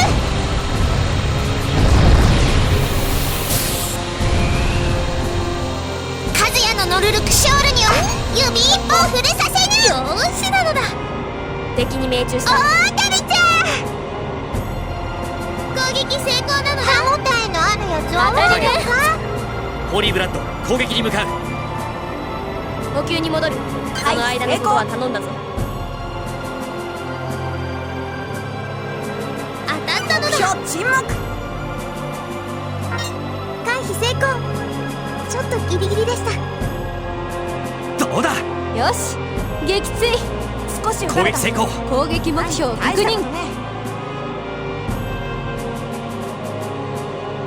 目標を撃破。敵を発見した。やったのじゃ。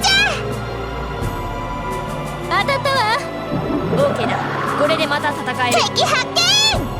首を洗って待っておれ。わらわの実力甘く見るでない。燃料半減。よーしなのだ。意識しておいてくれ。攻撃に成功した。撃沈じゃ。わらわの相手ではない。バンチ補給に戻るぜ。フォートンダイバー。早くてなかなか当たらないのだ。攻撃を回避しました。敵兵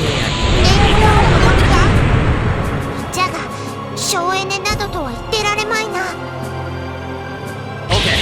攻撃破。敵の船をやっつけた。敵艦隊すべて沈没した模様です。よし、とりあえず一段落だ。エンジェル隊、前期帰還してくれ。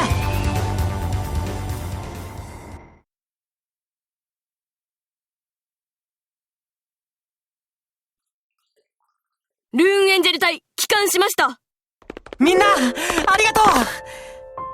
それじゃあ一旦戻ろうかしら。あら、終わったんですわね。ああ、僕たちの勝ちだよ。夏目。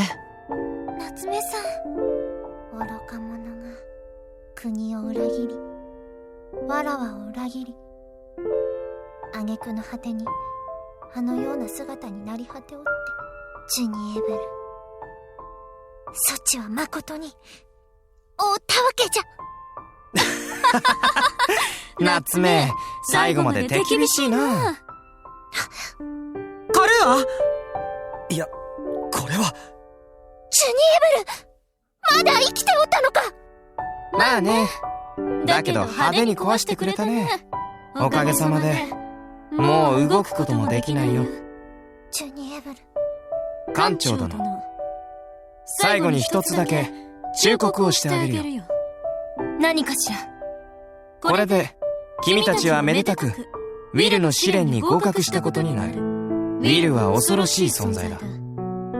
だけどもう君たちは認められているはず。いいかい。たとえパルフェに何を提案されても決して逆らわず受け入れるんだよ。8時の方角に高エネルギー反応、ジニアブル艦に向かっています。何？さよなら夏目。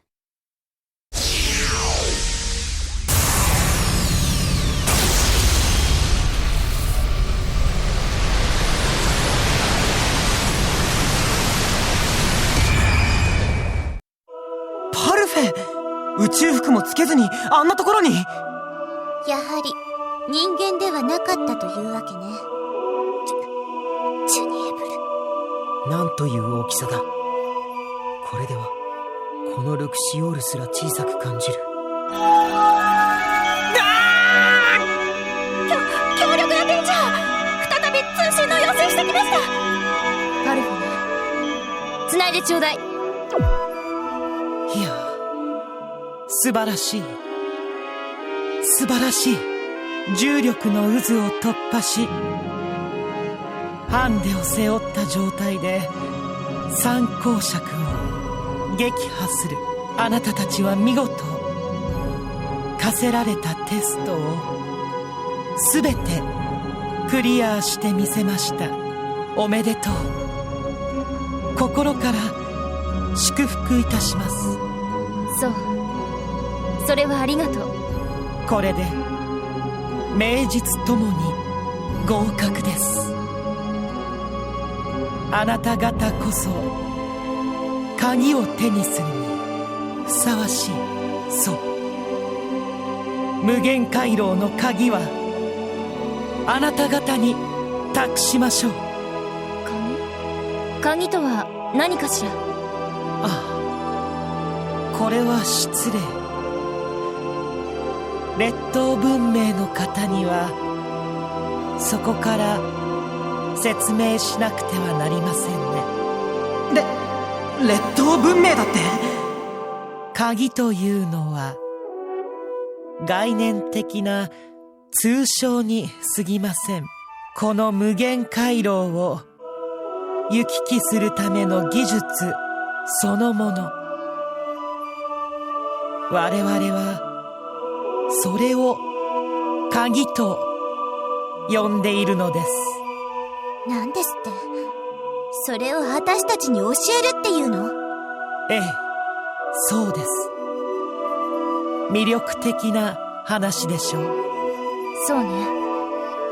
なぜそんな素晴らしい技術を私たちにくださるのか、そのあたりを詳しく聞かせていただこうかしら。わかりました。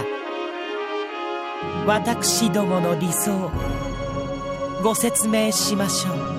まずすでにお察しのことと存じますが、私どもはノイエ、エデン、いずれの文明圏にも属さない存在であり、あなた方よりもはるかに高度な文明を保持しております。この高度な文明を他世界にも広く普及して差し上げること、これが私どもの目的なのです。文明を普及させる？そう、ちょうどあなた方 UPW が未開発な宇宙に対して行っていること、それと全く同様の目的を持って私どもは活動しています。違うことといえば UPW の広める技術よりもはるかに進んでることくらいでしょうか。どの程度進んでいるかはすでにその一端をご覧いただいているかと思います。私どもの持つ素晴らしい技術をあなた方にもぜひ享受していただきたいのです。ですが誰にでも差し上げるというわけには参りません。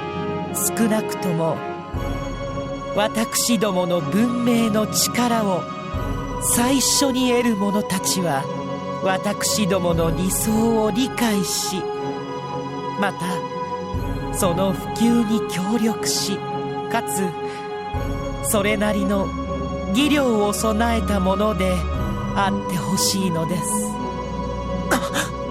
ということは、まさかテストでわらわたちを試しておったと？はい、その通りです。劣等文明しか知らない人間にとってはかなり厳しい試験だったはずですが、あなた方は見事それを突破いたしました。あなた方ほどの素養があれば、私どもが与える文明を立派に使いこなし、そしてそれを世界に普及させるための人員となることができるでしょう。あとは私どもの理想を理解し、それにご協力いただく約束さえいただければ、手始めにこの無限回廊を行き来する技術からお教えいたします。ちょっと聞くけど、白き月をエデンからノイエに持ってきたのも無限回路を利用したわけよね。ええ、そうです。この技術を利用すれば平行宇宙間の移動にハブソリュートを介する必要はなくなる。つまりゲートも不要になるってことかしら。はい、その通りです。お姉ちゃんが自由に。そうか、ゲートがいらなくなればミルフィーさんも。そう、数々の試験に合格したあなた方にはその力を得る資格があるのです。さあ、私どもからの贈り物受けていただけますね、ココさん。艦長、この話慎重になった方が良いかと思います。何かうさんくささを感じます。これだけの技術、ただ提供するなどありえない。協力をするという言葉も気になります。そこの副官殿、私を疑っていますね。お気持ちはわかります。しかし全てを己の尺度で測ってはなりませんよ。そもそも UPW とて持てる技術を無償で提供しているではありませんか。それと同じことです。どうなんだ、パルフェの言っていることは本当なのか。もし本当ならミルフィーさんを解放できる方法が目の前にあることになる。だけどもしそうだとしても、こいつが今回の事件を引き起こした張本人なのは間違いない。ジュニエブルたちを僕らに始末させたのも全部こいつがやったことなんだ。ここはどう判断すればいいんだ。艦長殿。和也、この話僕は受けるべきだと思う。どうして？どうしても何も断る理由が見つからない。確かに相手の思惑はわからないが、もらえるものはもらっておくべきだ。この技術は確実に世界のためになる。相手のやり方が気に入らないからといってそれで断るのは公私混同だ。そうなのか。本当にそれでいいのか。艦長殿、何を迷っておいでです。何かご不明な点でも？一つ私からも質問があるわ。いいかしら？どうぞ。仮に私たちがこの話を受けたとして、あなたは具体的に今後どうやってその理想を実現していくのかしら？その手順と方法を教えてほしいわ。そんなことですか。いいですよ。お答えいたしましょう。まず手始めに、あなた方の中から神と女神を選出いたします。神？女神じゃと？はい。私どもの文明は神および女神と呼ばれる存在を頂点に成り立っています。ゆえに私どもの文明を受け入れていただく以上、そこはこちらの流儀に従っていただくことになります。神、そして女神、二大君主制ということなのか？君主とは多少違いますね。神も女神も下々に神託を下す絶対的存在です。神および女神に選ばれた二人には、あなた方では想像もつかぬような英知が瞬間にして備わります。脳の改造手術でもするというのか？いえいえ、ご心配なく。そのような野蛮な真似はいたしません。ただオーブに触れさえすればよいのです。オーブ？オーブとは何だ？オーブはオーブです。すべてを知るもの。それ以上でもそれ以下でもありません。先ほども言ったように、神および女神はあなた方の中から選ばせていただきます。逆に選ばれなかった者は二神に仕える神の子とし、私どもと共に文明を普及させる、いわば実動部隊となっていただきます。そして神と女神からもたらされる力を背景に、エデンやノイエの文明、果ては全平行宇宙の文明を新しいものに置き換えてゆくのです。置き換えるですって？はい、完全に置き換えます。では今ある文明はどうなるのかしら？多様に発展してきた文明は？なぜそのようなことを聞くのですか？最も優れた文明がもたらされるのです。そのようなもの気にする必要はないでしょう。もちろんすべて痕跡も残さず消去いたしますよ。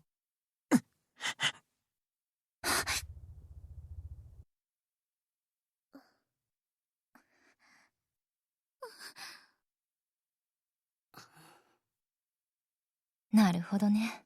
今の返答で私の心は決まったわ。みんないいかしら？オーケーだ。私の心も決まった。はい。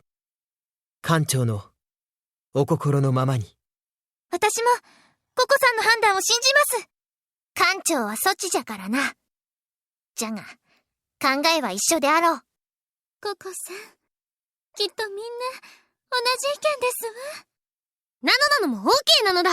返事は任せたのだ。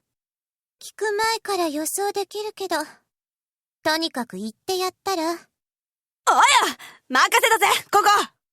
ココさん、お願いします。わかったわ。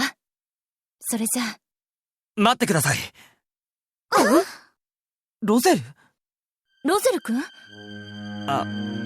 いや、それが艦長のご判断でしたら僕にも依存はありません。ですが一つだけ最後に聞いておきたいことがあってよろしいですか？ええ、構わないけど。ではパルフェよ。何ですか？あなたは今具体的に誰を神に選ぶつもりでいるのですか？優れた判断力とカリスマ性、そして志を貫く強い意志を持った人物、総合的に考慮し候補は2人に絞られています。1人目は和也白波。僕が？はい。エンジェル隊を率いる統率力と魅力、そして優れた指揮能力。先の戦いであえてブレイブハートの使用を禁じたのは、あなたの指揮能力が確かであることを今一度確かめたかったからです。そして2人目はロゼル・マティウス。そう、あなたです。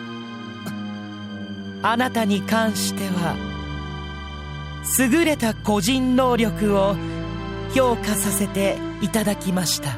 和也白波かロゼル・マティウスか、いずれが神になったとしても正しく人類を新しい文明へと導いてくれると思われます。最終的にどちらになさるかはご当人同士で話し合ってお決めください。ご決着がつかないようでしたら、その時はこちらで決めさせていただきます。僕か和也が神？ロゼル？またつがいとなる女神は神に選んでいただく習わしになっています。神と女神、この2人はお互いに死することはありません。一つがいとなり、新しい文明世界に永遠に君臨していくのです。永遠にしない一つがいの神と女神。ロゼル！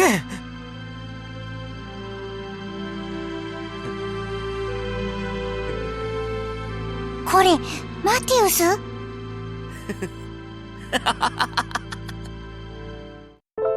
大丈夫、分かってるよ。ちょっと面白いなって思っただけさ。ロゼル。時間を取って失礼しました。艦長、ご返答を。ええ、そうね。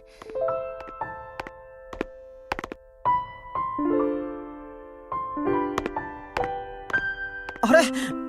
ココさん？気が変わったわ。ここは私なんかより神様に答えてもらいましょう。和也くん、後の返事任せたわ。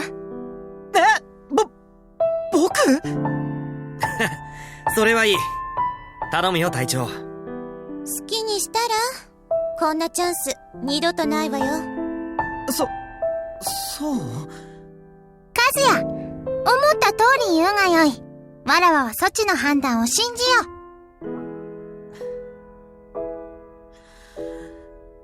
それじゃあ、和也白波、艦長に代わってご返事いたします。僕は神になんてなりたくありません。お断りします。なんですって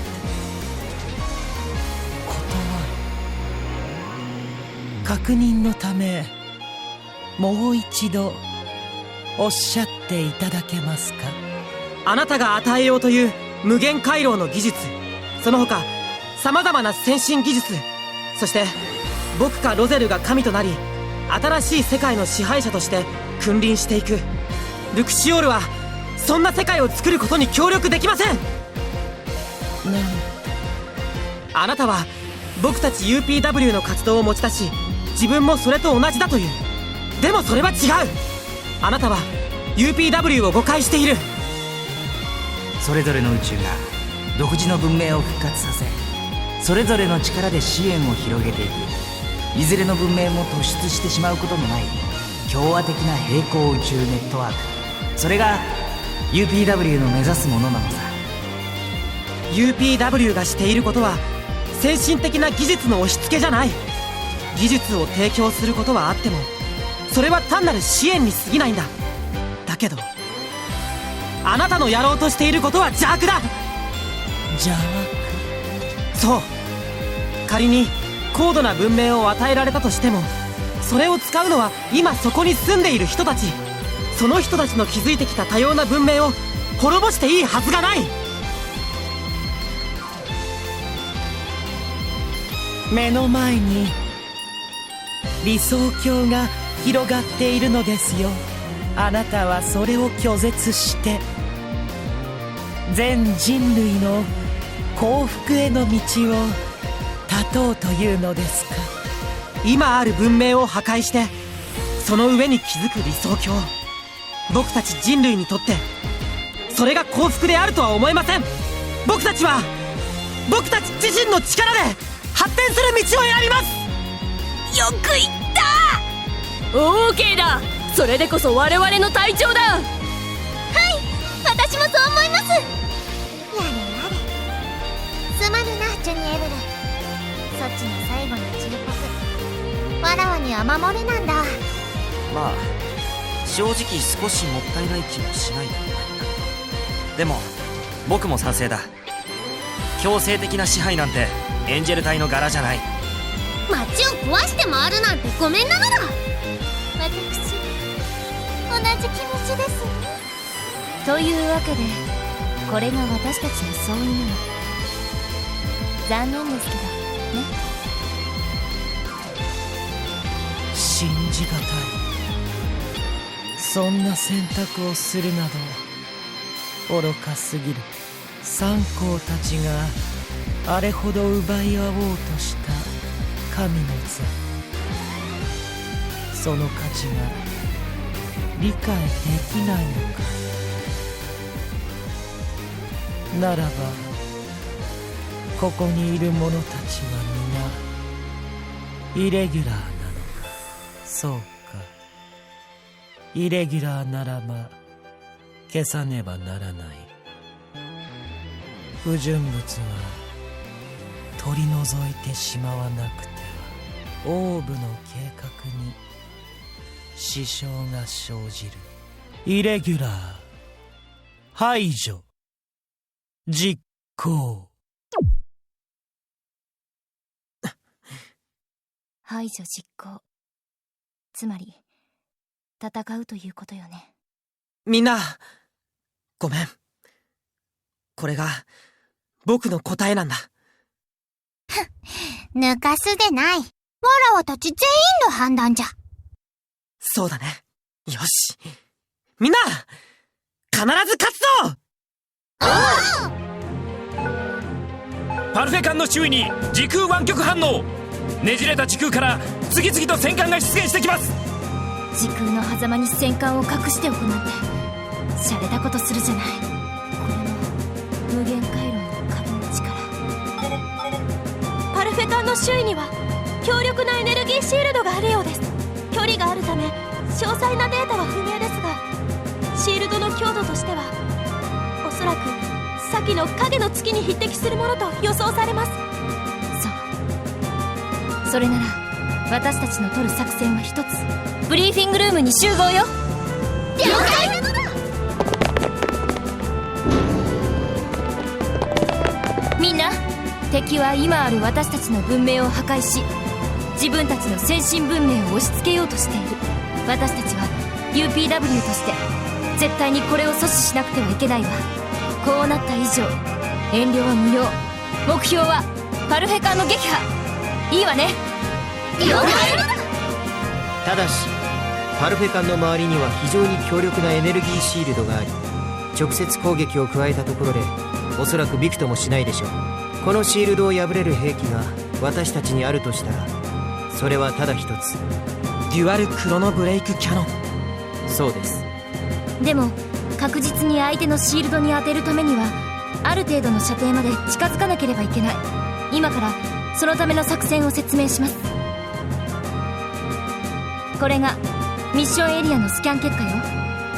ルクシオールはここ、そしてパルフェ艦はこの位置に存在するわ。周りにはエネルギーシールドが敷かれていて、こちらからの攻撃は一切受け付けない。そこでルクシオールはこの位置まで移動し、ここからデュアルクロノブレイクキャノンを発射。シールドを破壊。この時同時にパルフェ艦を破壊できれば問題ないんだけど、シールドのみの破壊にとどまった場合はパルフェ艦の集中攻撃に移行します。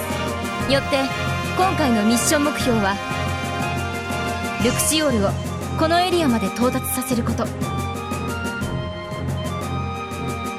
ではこの船をまっすぐ進ませればよいのだな。いいえ、それがそうもいかないの。というと？タピオ。はい、こちらをご覧ください。パルフェ艦の前方には巨大な砲台が設置されています。先ほどジュニエブルの船を一撃で沈めた非常に強力なキャノン砲です。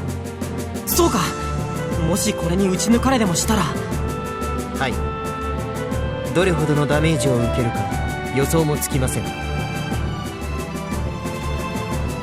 まっすぐ進んだら的にされるってわけだな。では迂回ルートを確保するわけですね。いえ、それは無駄というものです。どうしてなのだ？ミッションエリアには障害物とおぼしきものは一切存在しません。ですからどのように迂回しようとパルフェ艦は回答し、ルクシオールを車線から逃すことはないでしょう。あらあら、どうしたもんかしらね。なんとか回避する方法はないんですか？一つだけ手立てがあります。ジュニエブル艦を沈めた先ほどの射撃を分析したところ、この兵器はその威力からも分かる通りかなりのエネルギーを消費しています。その影響からと推測されますが、パルフェ艦はキャノン発射直前のわずかな時間行動不能となるようなのです。なるほど。つまり発射の直前に車線から外れることができれば。はい、おそらく攻撃をかわせます。この場合車線に対して垂直方向へ回避するのが最も効率的でしょう。いいですね。敵キャノンにエネルギーが集まりだしたら即座にルクシオールを移動です。白波少尉は特にそのことに注意して戦闘に臨んでください。わかりました。いよいよ大詰めだな。ああ、きっとこの一戦が全てを決める戦いになる。夏目、お願いなんだけど。分かっておる。わらはと合体したいのじゃろ。無論そのつもりじゃ。共に奇跡を起こそうぞ。ありがとう夏目。よしみんな行くぞ。了解だ。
これは未知の文明による侵略を阻止するための負けられない戦いであり、同時に僕たちがノイエに帰るための戦いだ。絶対に勝つぞ。了解。すぐに向かおう。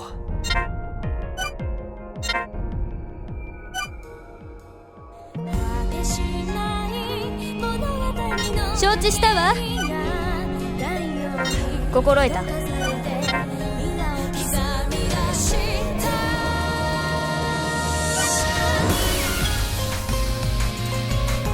任せてくれ。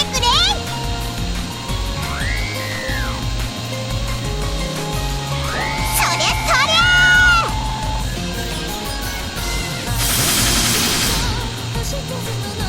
攻撃を開始します。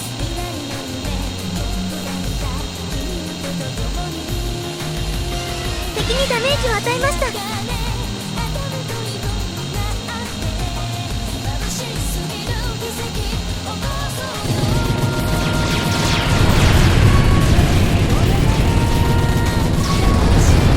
ーし、爽快じゃー。よし、うまく当たったみたいです。見ておたか。攻撃成功。今当てる。被弾したが問題ないレベルだ。当たったみたいなのな。目標の破壊に成功。外した。命中だ。私もまだまだだ。行きます。見ておれ。目に物見せてくれる。ゼフィルスランページ。命中です。当たりなのだ。油断したか。どうだ。敵に当たったのな。わかりました。中域内に新たな敵を確認したわ。のあるやつはおらんのか。パピヨンチェイサー了解じゃ。すまない。 NG だ。敵にダメージを与えた。次で決めよう。パルフェ艦砲台に高エネルギー反応を確認。少尉、早くルクシオールに回避の指示を。全部避けられたのだ。敵ね。当たるわけないな。回避した。わらわの実力甘く見るでない。絶好調じゃ。ど真ん中じゃ。命中だ。カズヤ、撃墜の瞬間見ておったか。早くてなかなか当たらないのだ。哀れなる劣等文明の戦士たち、我が聖なる光に包まれ永遠の安息を得るがいい。セレスティアルキャノン。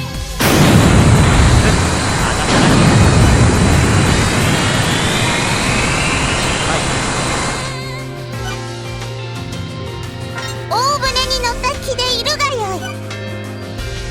はいよ。中域内に新たな敵兵を確認しました。回避成功。攻撃。こんな遅い球に当たるな。攻撃成功。攻撃始めるのだ。よっしゃ、倒した。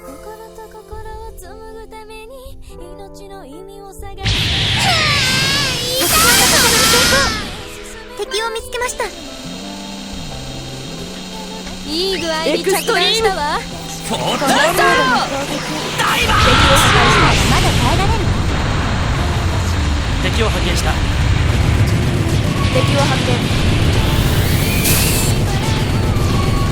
再びパルフェ艦に高エネルギー反応。少尉、ルクシオールに回避の指示を。了解です。承知した。ジェノサイドボンバー。すぐに承知したわ。はいなのだ。直撃だけは避けられた。わかった。任せるがよい。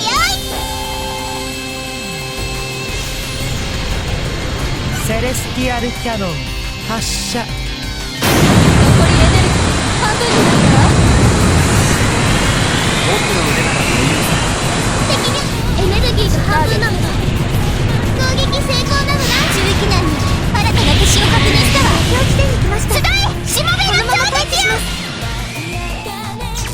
撃目標発見。ここだったっけ。移動終わったぜ。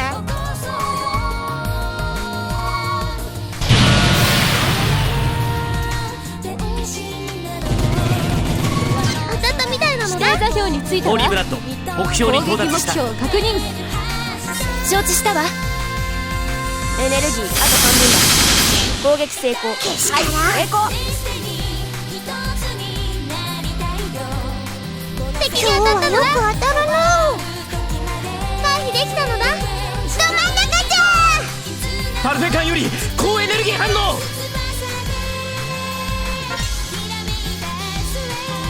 敵艦に着。攻撃成功。今当てる。やるな。一石やったわ。うまく避けられました。あなたはかわされたのだ。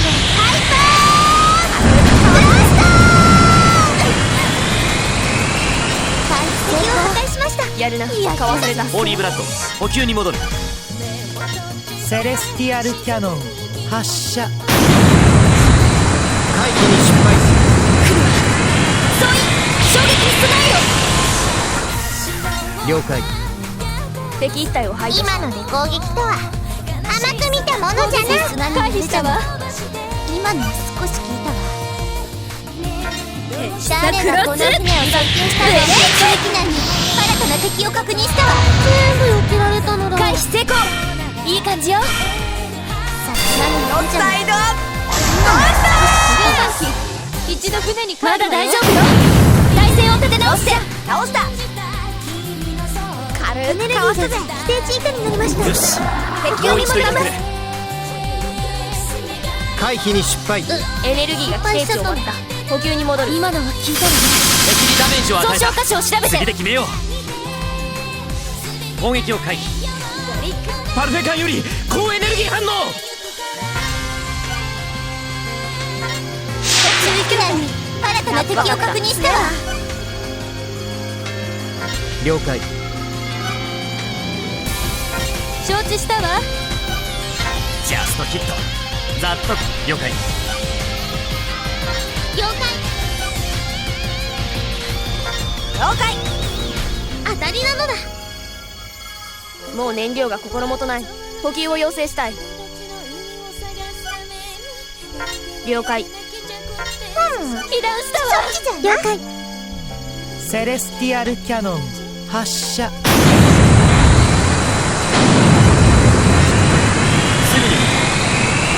ロックオン完了。了解よ。ラジャー。了解。エネルギー、走行ともに回復。ありがとうございます。補給完了じゃ。まだ大丈夫よ。敵発見。体勢を立て直して。わらわに任せ。被弾しました。各部門損害を報告しなさい。今ので攻撃とは甘く見たものじゃな。攻撃成功。今当てる。攻撃を受けた。完璧だ。全力で戦ってくるのだ。ラジャー。スペルキャスター。こんな遅い球に当たったようだな。感謝するわ。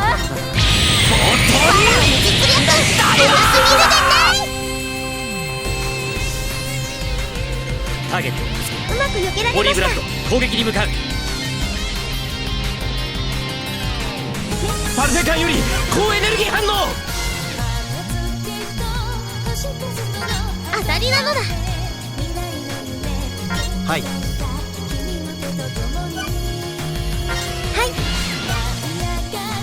攻撃成功。今当てる。了解じゃ。どうだ。ラジャー。承知した。オリーブラッド、了解。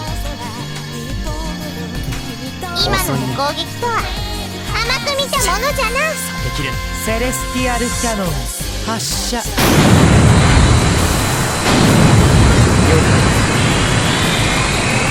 大船に乗った気でいるがよ。回避失敗。だが問題はない。了解しました。オーケー。オッケーなのだ。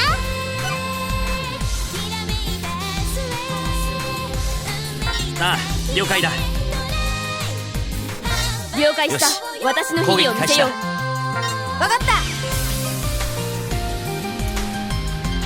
今日はよく当たるの。口ほどにもない撃墜じゃ。エクストリームゼフィルス目標沈ジャストヒット。ざっとこんなものさ。無礼者め。こんな遅い球にある。2番攻撃成功だ。サマライが修理を頼む。どうなんのか。ああ、了解だ。敵発見。攻撃成功。首を洗って待っておれ。その敵を狙うんですね。ホーリーブラッド、ハイパーそろそろ修理が必要そう。ブラスパルフェ艦より高エネルギー反応。ホーリーブラッド、回避成功。修理したのだ。これでもう一度前線に行ける。いきなり新たな敵を確認したわ。了解です。センサーに敵発見なのだ。了解した。オッケーなのな。敵の攻撃を回避。そのような品格のない弾当たりはせぬわ。エネルギー 50%。 まだしばらくはいけるか。この程度の弾に当たってしまうとは屈辱だ。セレスティアルキャノン発射。まだやられてはいない。わかりました。了解よ。任せるがよ。了解した。わかったのだ。オライ。承知した。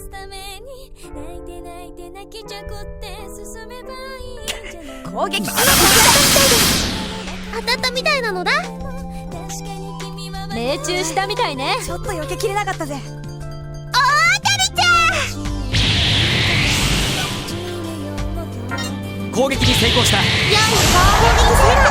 回避したわよ。悪かったの。危なかったけど。目標沈黙。フォートン敵艦大破。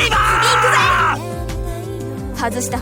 私もまだまだだな。敵を見つけた。しまった。あれは僕が担当しよう。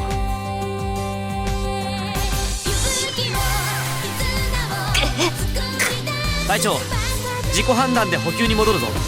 パルフェ艦より高エネルギー反応。ルキシオール、デュアルクロノブレイクキャノンの射程内に到達。チャージも完了しているわ。いつでも撃てるわよ。デュアルクロノブレイクキャノン発射用意。目標眼前のエネルギーシールドおよびパルフェ艦発射。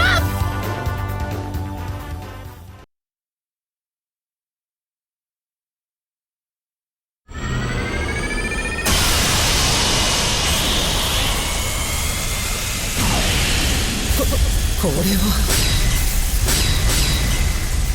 列島軍営が小賢しい。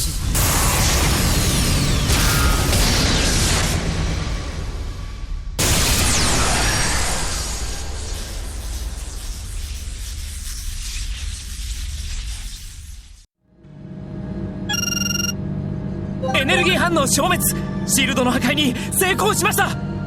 デュアルクロノブレイクキャノンはパルフェからの攻撃により回路の一部が破損した模様です。すぐに修理班を向かわせます。こ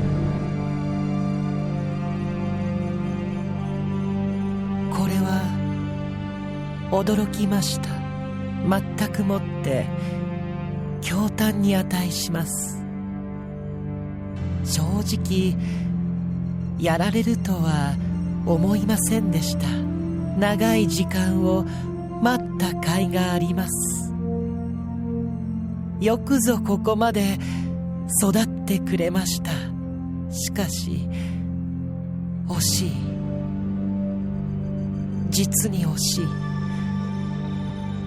あなた方がイレギュラーでさえなければ、あなた方が協力してくだされば、オーブの計画、至高の文明を実現するのも相当たやすいものになったであろうに悲しいかな。その理想が理解できないとは。わけのわからねえこと言ってんじゃねえ。これでもうお前だけだ。そうなのだ。降参するのだ。降参降参というのはもう勝てないと踏んだ者のする行為です。ならば私が降参する理由は見当たりません。あら、強がりは良くないわよ。あんたにはもう味方はいないみたいだけど。味方などいりませんよ。私は一人であってもあなた方全員に勝てる算段を持ち合わせております。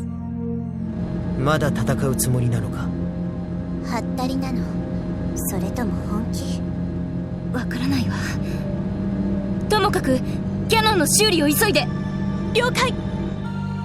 例えばそうあなた方の戦闘機、至極古典的なインターフェースを採用しているようですね。あなた方がヘイローと呼んでいるその装置、脳内を量子コンピュータに見立てて連結し、情報を処理するタイプとお見受けいたしました。それでしたら話は簡単です。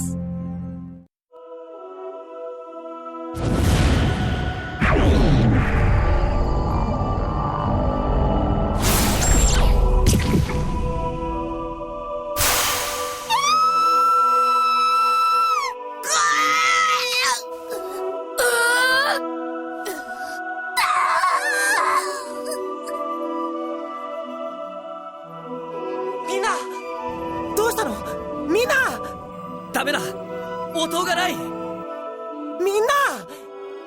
返事をするんだ。みんな。こちらルクシオール、エンジェル隊応答して。エンジェル隊。ココさん。艦長。和也君、ロゼル君、一体どうしたの？それが白波少尉と自分を除き応答が途切れたみたいです。なんですって？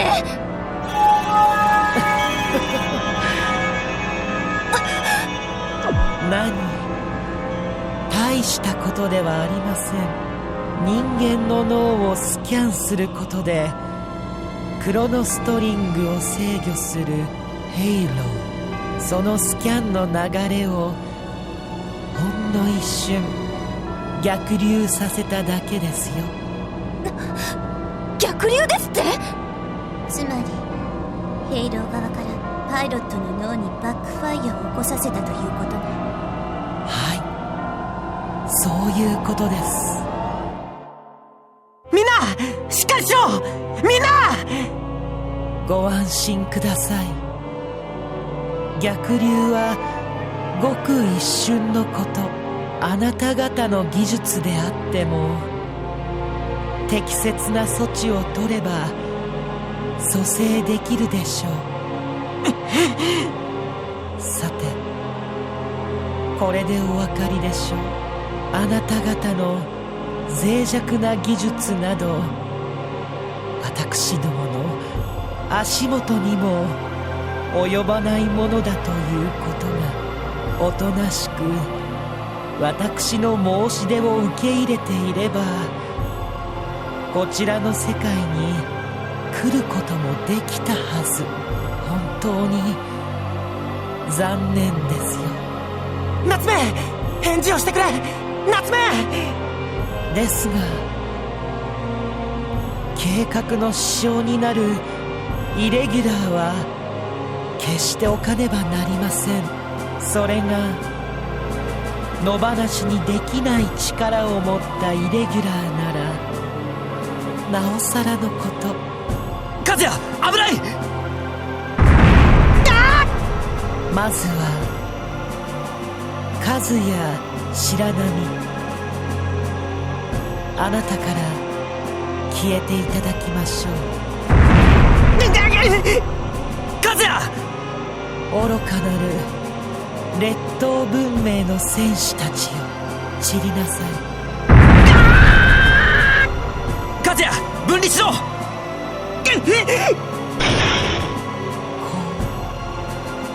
とっさに紋章旗を切り離してかわしましたか。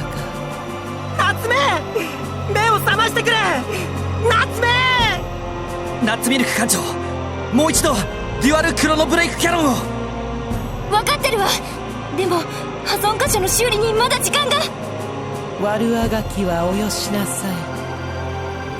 私も忙しい。あなた方に代わって神を継いでくれるものをまた探し直さなくてはならないのですからね。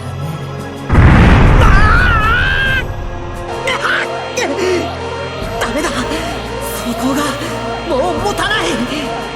ロゼル、すまない。ブレイブハートはもう。ああ、分かってる。状況は絶望的みたいだ。どうやらデュアルクロノブレイクキャノンすぐには発射できないらしい。僕ら2人だけ他のみんなを守りながらあいつと戦うことはできないな。悔しいけどこれでチェックメイトだな。ようやくご理解いただけましたか。では目をつぶりおとなしくなさい。動かなければ一発で決して差し上げます。みんな目を覚ますんだ。みんな。おやおや、数や白波、あなたはまだ抵抗するおつもりですか。なんという愚かな。一時でもあなたを神に据えようとした私が間違いでしたよ。ロゼル、頼む。せめてみんなをルクシオールへ運んでくれ。この状況でそれは不可能だよ。そんな、ロゼル。それにその必要もない。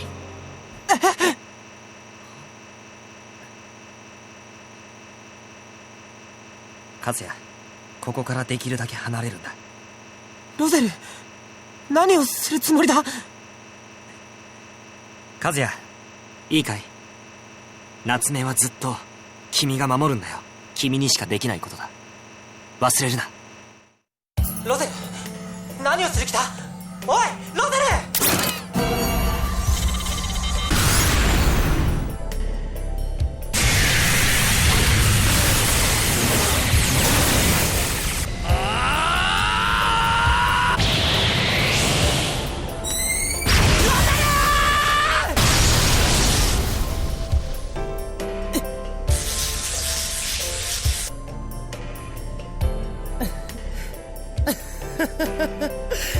何をするかと思えば特攻ですか。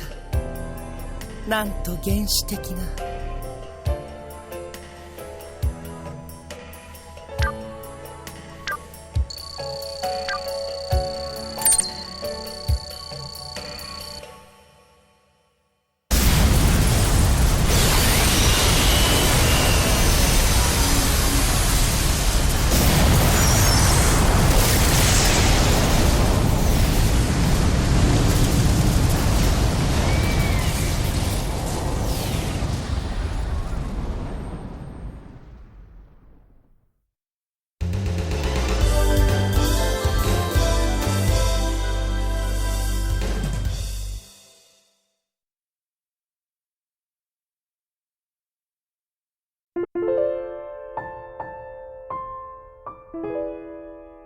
ロゼルの犠牲で僕たちは救われた。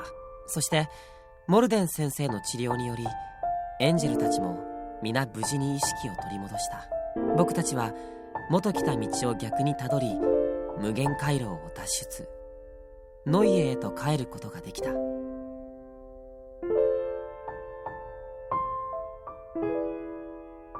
戻った僕たちを待っていたのはセルダール軍、マジーク軍、さらには和平条約を結んだアライアンス軍による出迎えだった。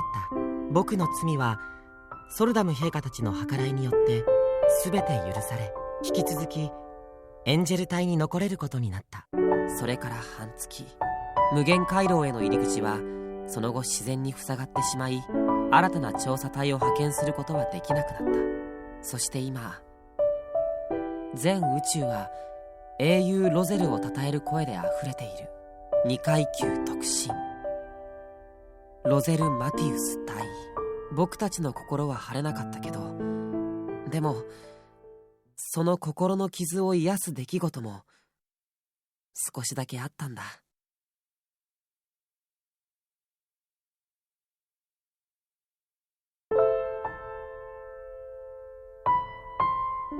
ほほー、ここがセントラルグローブか。そうだよ。アブソリュートの中に唯一存在する施設。 UPW はここを本部にしてるんだ。そうかんじゃのー。下を見よ、人があんなに小さいぞ。建物の大きさもかなりのものだからね。ねえ夏目、今度はあっちを回ろう。夏目？マティウスもあのようにここを歩いていたのかの。無人島から帰ったあの日、ソチが寝てる間、少しマティウスと話をしたのじゃ。そうなんだ。どんなことを話したの？ソチの悪口。え？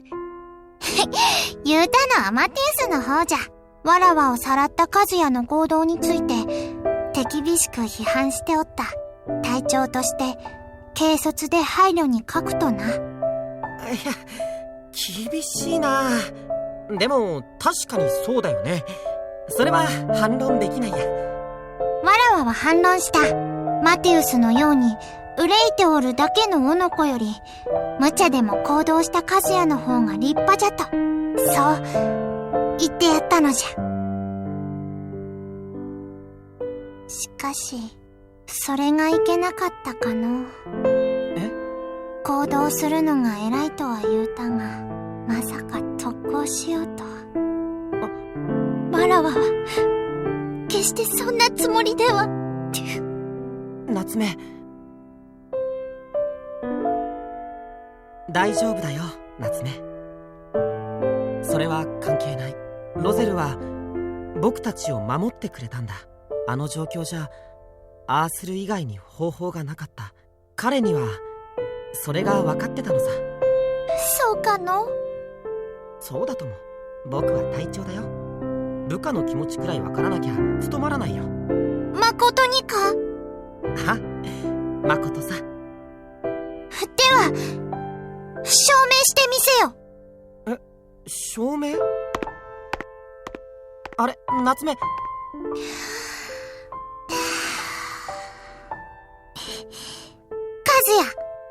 也。なんだい？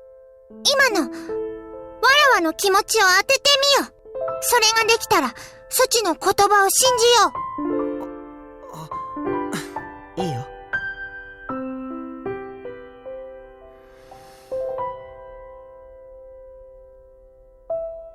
和也、ありがとうかな。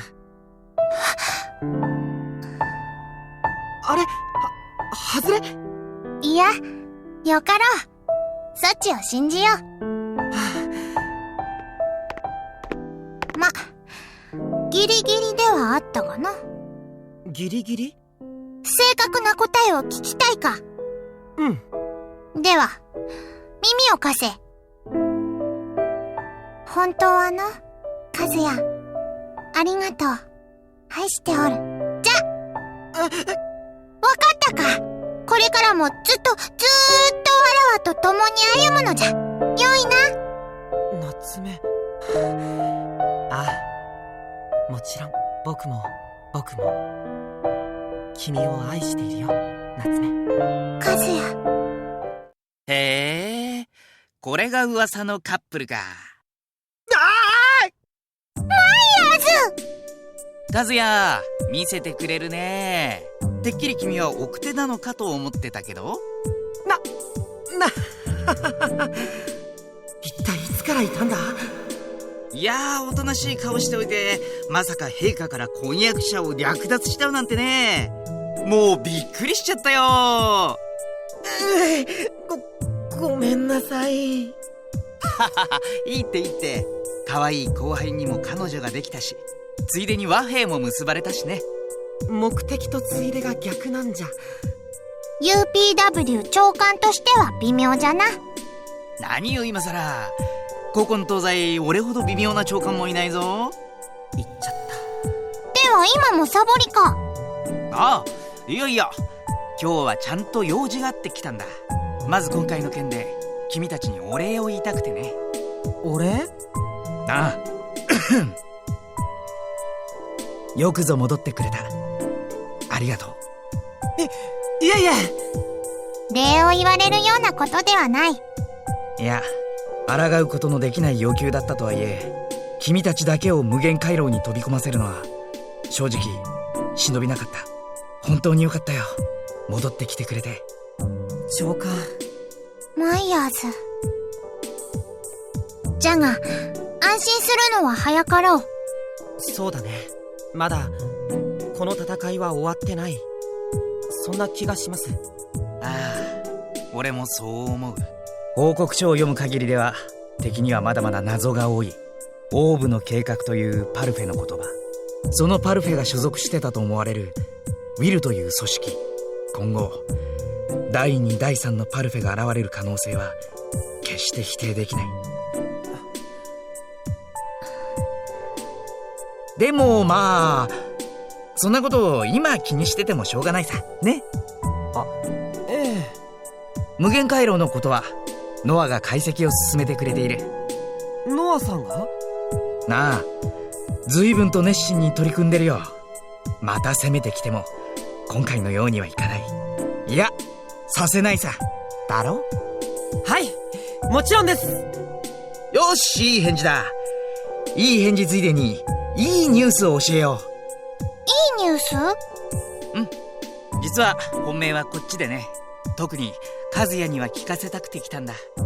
何ですか？驚くがいい。じゃじゃーん！ UPW 長官タクトマイヤーズはついに2人目のゲートキーパーを見つけたことをここに発表します。苦節3年、やっと見つけたんだよ。長かったな。やりましたね、長官。いや、まあ厳密には千歳が見つけたんだけどね。ありゃとにかくさ、これでゲートキーパーは2人交代制にシフトできるようになったわけ。ミルフィーさんもかなり自由になりますね。そういうこと。さっきリコにも知らせてきたんだけど、そりゃあもうね。泣いちゃったんじゃないですか？あ、滝のようだったよ。なぜ桜庭が泣くのじゃ？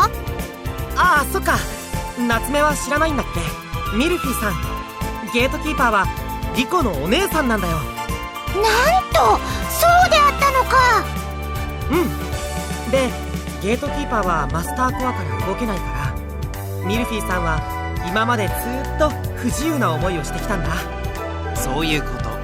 でもこれからは違うぞ。今回のデータをもとに敵保護者の捜索も効率アップできそうなんだ。たくさんのゲートキーパーが見つかれば、どんどんミルフィーさんが自由になる。そういうこと。本当におめでとうございます。うん、サンキュー。でも言葉だけじゃ物足りないな。え？こういう時エンジェル隊なら何をするかもう君にもわかるだろう。あ、ひょっとしてピンポーン。さすが隊長。まったく呆れて言葉も出ぬわ。いいじゃないいいじゃない。これ以上ない朗報なんだから。まあそうですよね。ここは一発パーッと行こう。そうはいきません。え？探しましたよ、長官。さあ、お部屋に戻ってください。補佐官がもうカンカンです。あ、いや、レスターなら大丈夫。俺の仕事くらいちょいのちょいって。補佐官は補佐官でちゃんとお仕事があるんです。さ、お戻りを。でもこれからパーティーが。やっぱり。もう、しょうがないですね。俺だ。こちらアルモ、ターゲットを発見しました。おお、見つけたか。よくやった。偉いぞアルモ。そんな、偉いだなんて。すぐに俺も行く。いいか、絶対に動かすなよ。はい、了解です。褒められちゃった。くそ、レスターの手先め。やだ長官、手先だなんて当たり前じゃないですか。ふふふ。いいからちゃんと片付けてまいれ。パーティーだってそうすぐには始まるまい。ええ、長官のお席はちゃんと用意しておきますから。は、わかりました。あれ、今度は夏目？なんじゃ一体。ブリッジよりいざよい少尉？いざよいじゃ。ああ、夏目さん、例の件なんとかなったわよ。何？まことか？でもあまり時間がないの。すぐにブリッジに来て。了解じゃ。例の件？説明は後じゃ。とにかくルクシオールに戻るぞ。ああ。またな、マイヤーズ。職務にはきちんと励め。はいはい。それじゃあ僕も。また後で。いいかい、和也。はい。どんな状況になっても俺は必ずパーティーに行く。だから信じて待っててくれ。わかりました。またね、和也くん。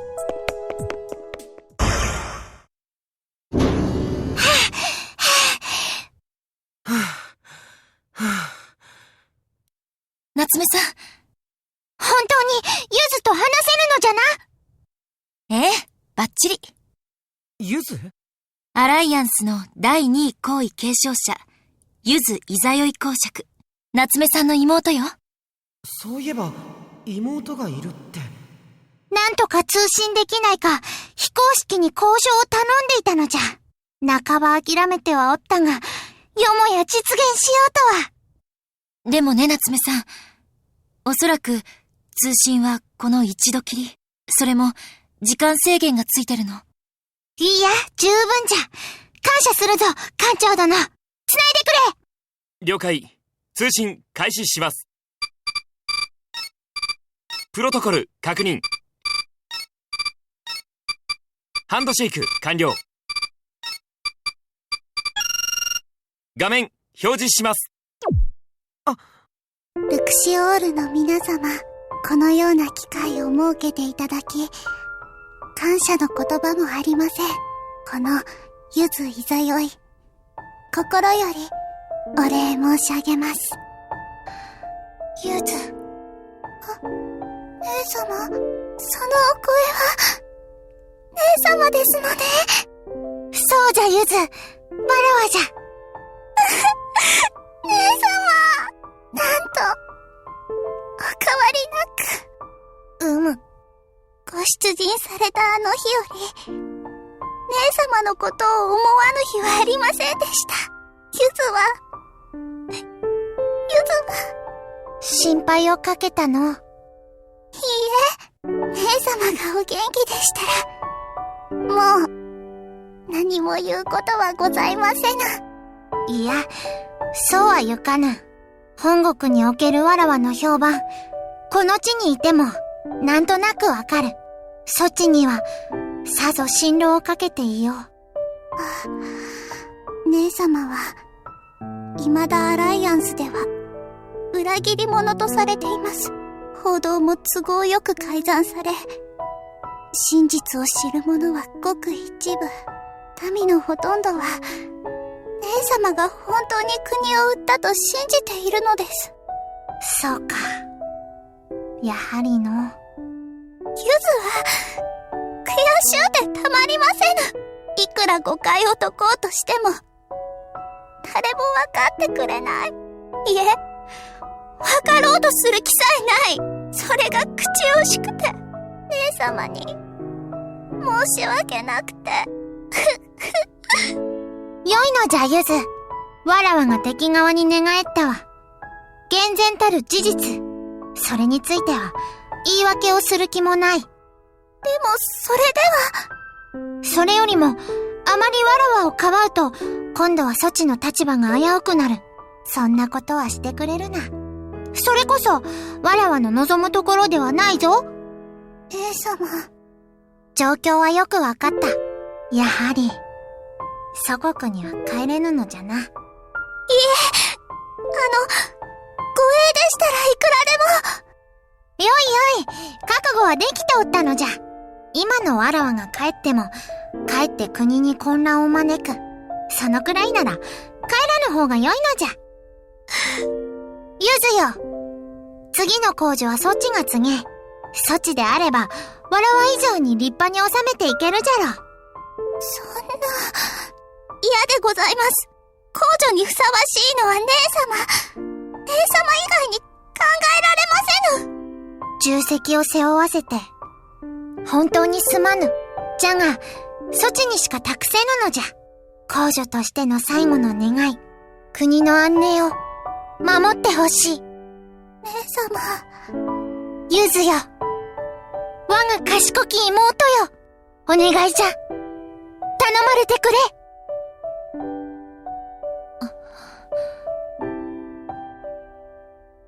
承知しました。このゆずいざよい。姉様に代わって、アライアンスを統治してまいります。それでよい。宮殿には内心も多い。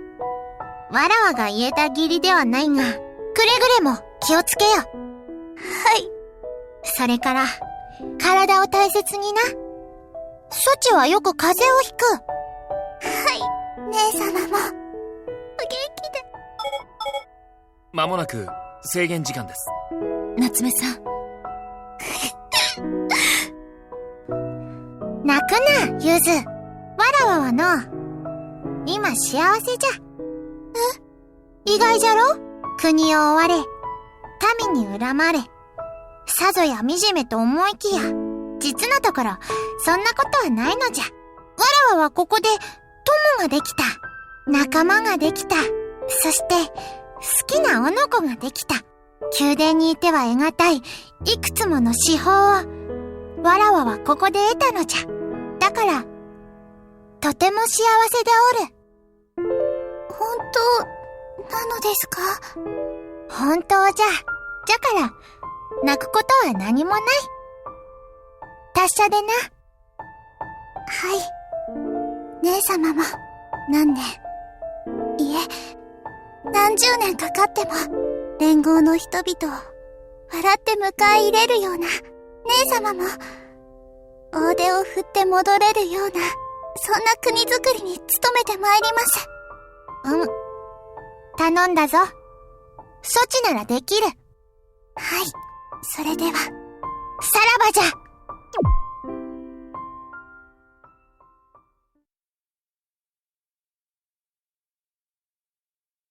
これで、心残りはない。館長殿、無理を言ってすまなんだ。いいえ。力になれてよかったわ。夏目。のう、和也。もはやわらわは、工女でも何でもない。ただの、夏目じゃ。それでもよいな。ああ、もちろんだとも。僕にとって、夏目は夏目。ずっと前から、そうだったよ。そうか。ならばよい。よし、和也。準備を始めるぞ。準備？パーティーの準備じゃ。さっき言うておったじゃろう。ああ、そっか。忘れてた。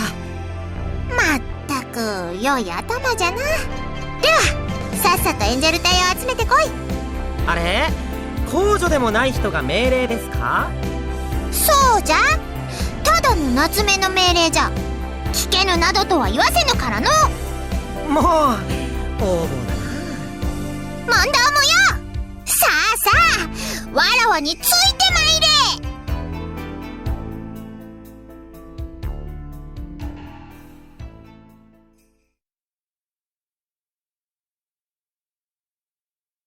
新しいゲートキーパーの発見に無限回廊の研究、それはまだ始まったばかり。